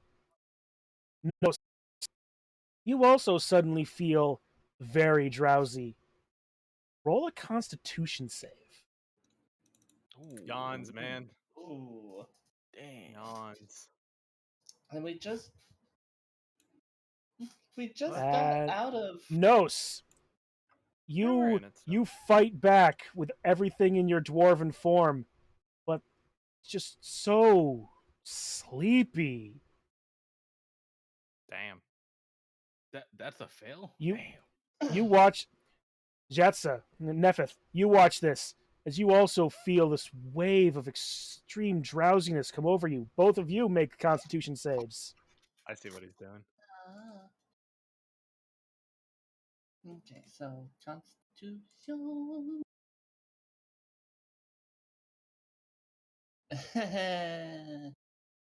Let's see how this goes. Nope. Both of you. Wait. There's also another thing, another situation about me. Oh wait, yeah, that's right. You're a half elf. You have Magical advantage. sleep. Yeah. Yep. So Is it magical? And Nephith, you can definitely feel this is a magical effect. Nice. I have defense against magical sleep. Read that out to me again. I am immune to Fey ancestry magical sleep. So you cannot be put to sleep by magic. Yep. Same with Dave. All right. That's the one. Doot and Hank are both going to make Constitution saving throws. I guess. I am immune to sleep. Anything magical. Bonk. Hank falls asleep. You fall asleep. You don't even need to sleep and you fall asleep. I know, it's great. I just need to be inactive. Nephith, Dank Dave, as you watch the rest of your friends fall around you, and even a few of your not friends fall around you, you hear a voice.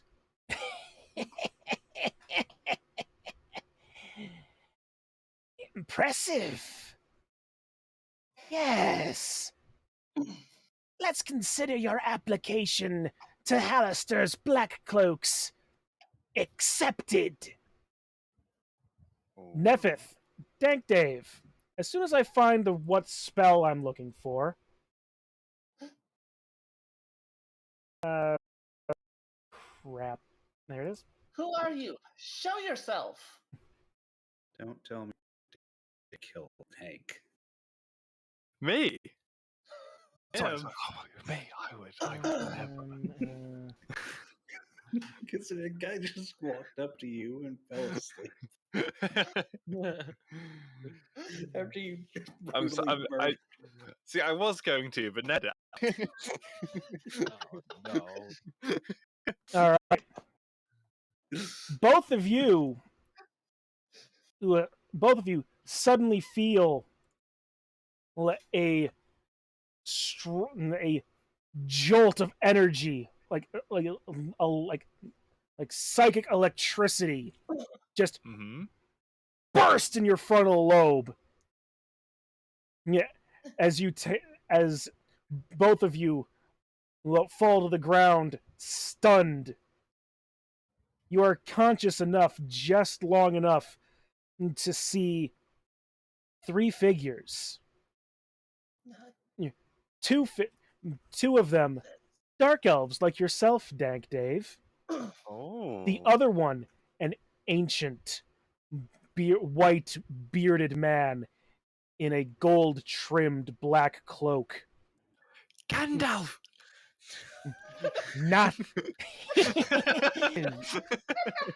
Yeah. But Sorry. no, but not the warm, kindly face of a friend, Gandalf, but wrinkly face twisted into a hideous cackling grin. Like, Okay. yes, you'll do well. You'll do well. Nice. Take them and all the sleeping ones. Place them in my dugout. That's 1, 2, 3, 4, 5, 6, 7. We've a game to broadcast. You watch as the two dark elves, Nephith, come over to you. You watch as, without able to do anything, as they black boot thuds into the front of your face as you are knocked unconscious. Dave, you see this happen as you try to scrabble for some amount of control or hold to get your brain back under control, but it's too late. Not just barely about to get it, but then you also meet the hilt of this other drow's scimitar as you also are lost to unconsciousness. But does he try to kill Hank first? You are stunned. Dank Dave is stunned. You can actions. Did I at least get my dagger from the ball? You got the dagger from the ball. Nice, Yeah, okay, the dagger's still in the ball. Okay, that's fine. I've got the dagger back. That's good. That's Yeah. fine. You got the dagger back. That just means I have to stab Hank in the dugout before the game. That's fine. Now you find yourselves drifting in the black sea of unconsciousness. All of you, various levels of headaches and hangovers, and it is here. What are those? That we are going to end tonight. We didn't get near as far as I thought we were going to, but we got hung up on some unnecessary combat. I feel sorry for that, Zorn. Look, that was only 90% my fault. No, it was 100% your fault. Zatsa contributed. Yes.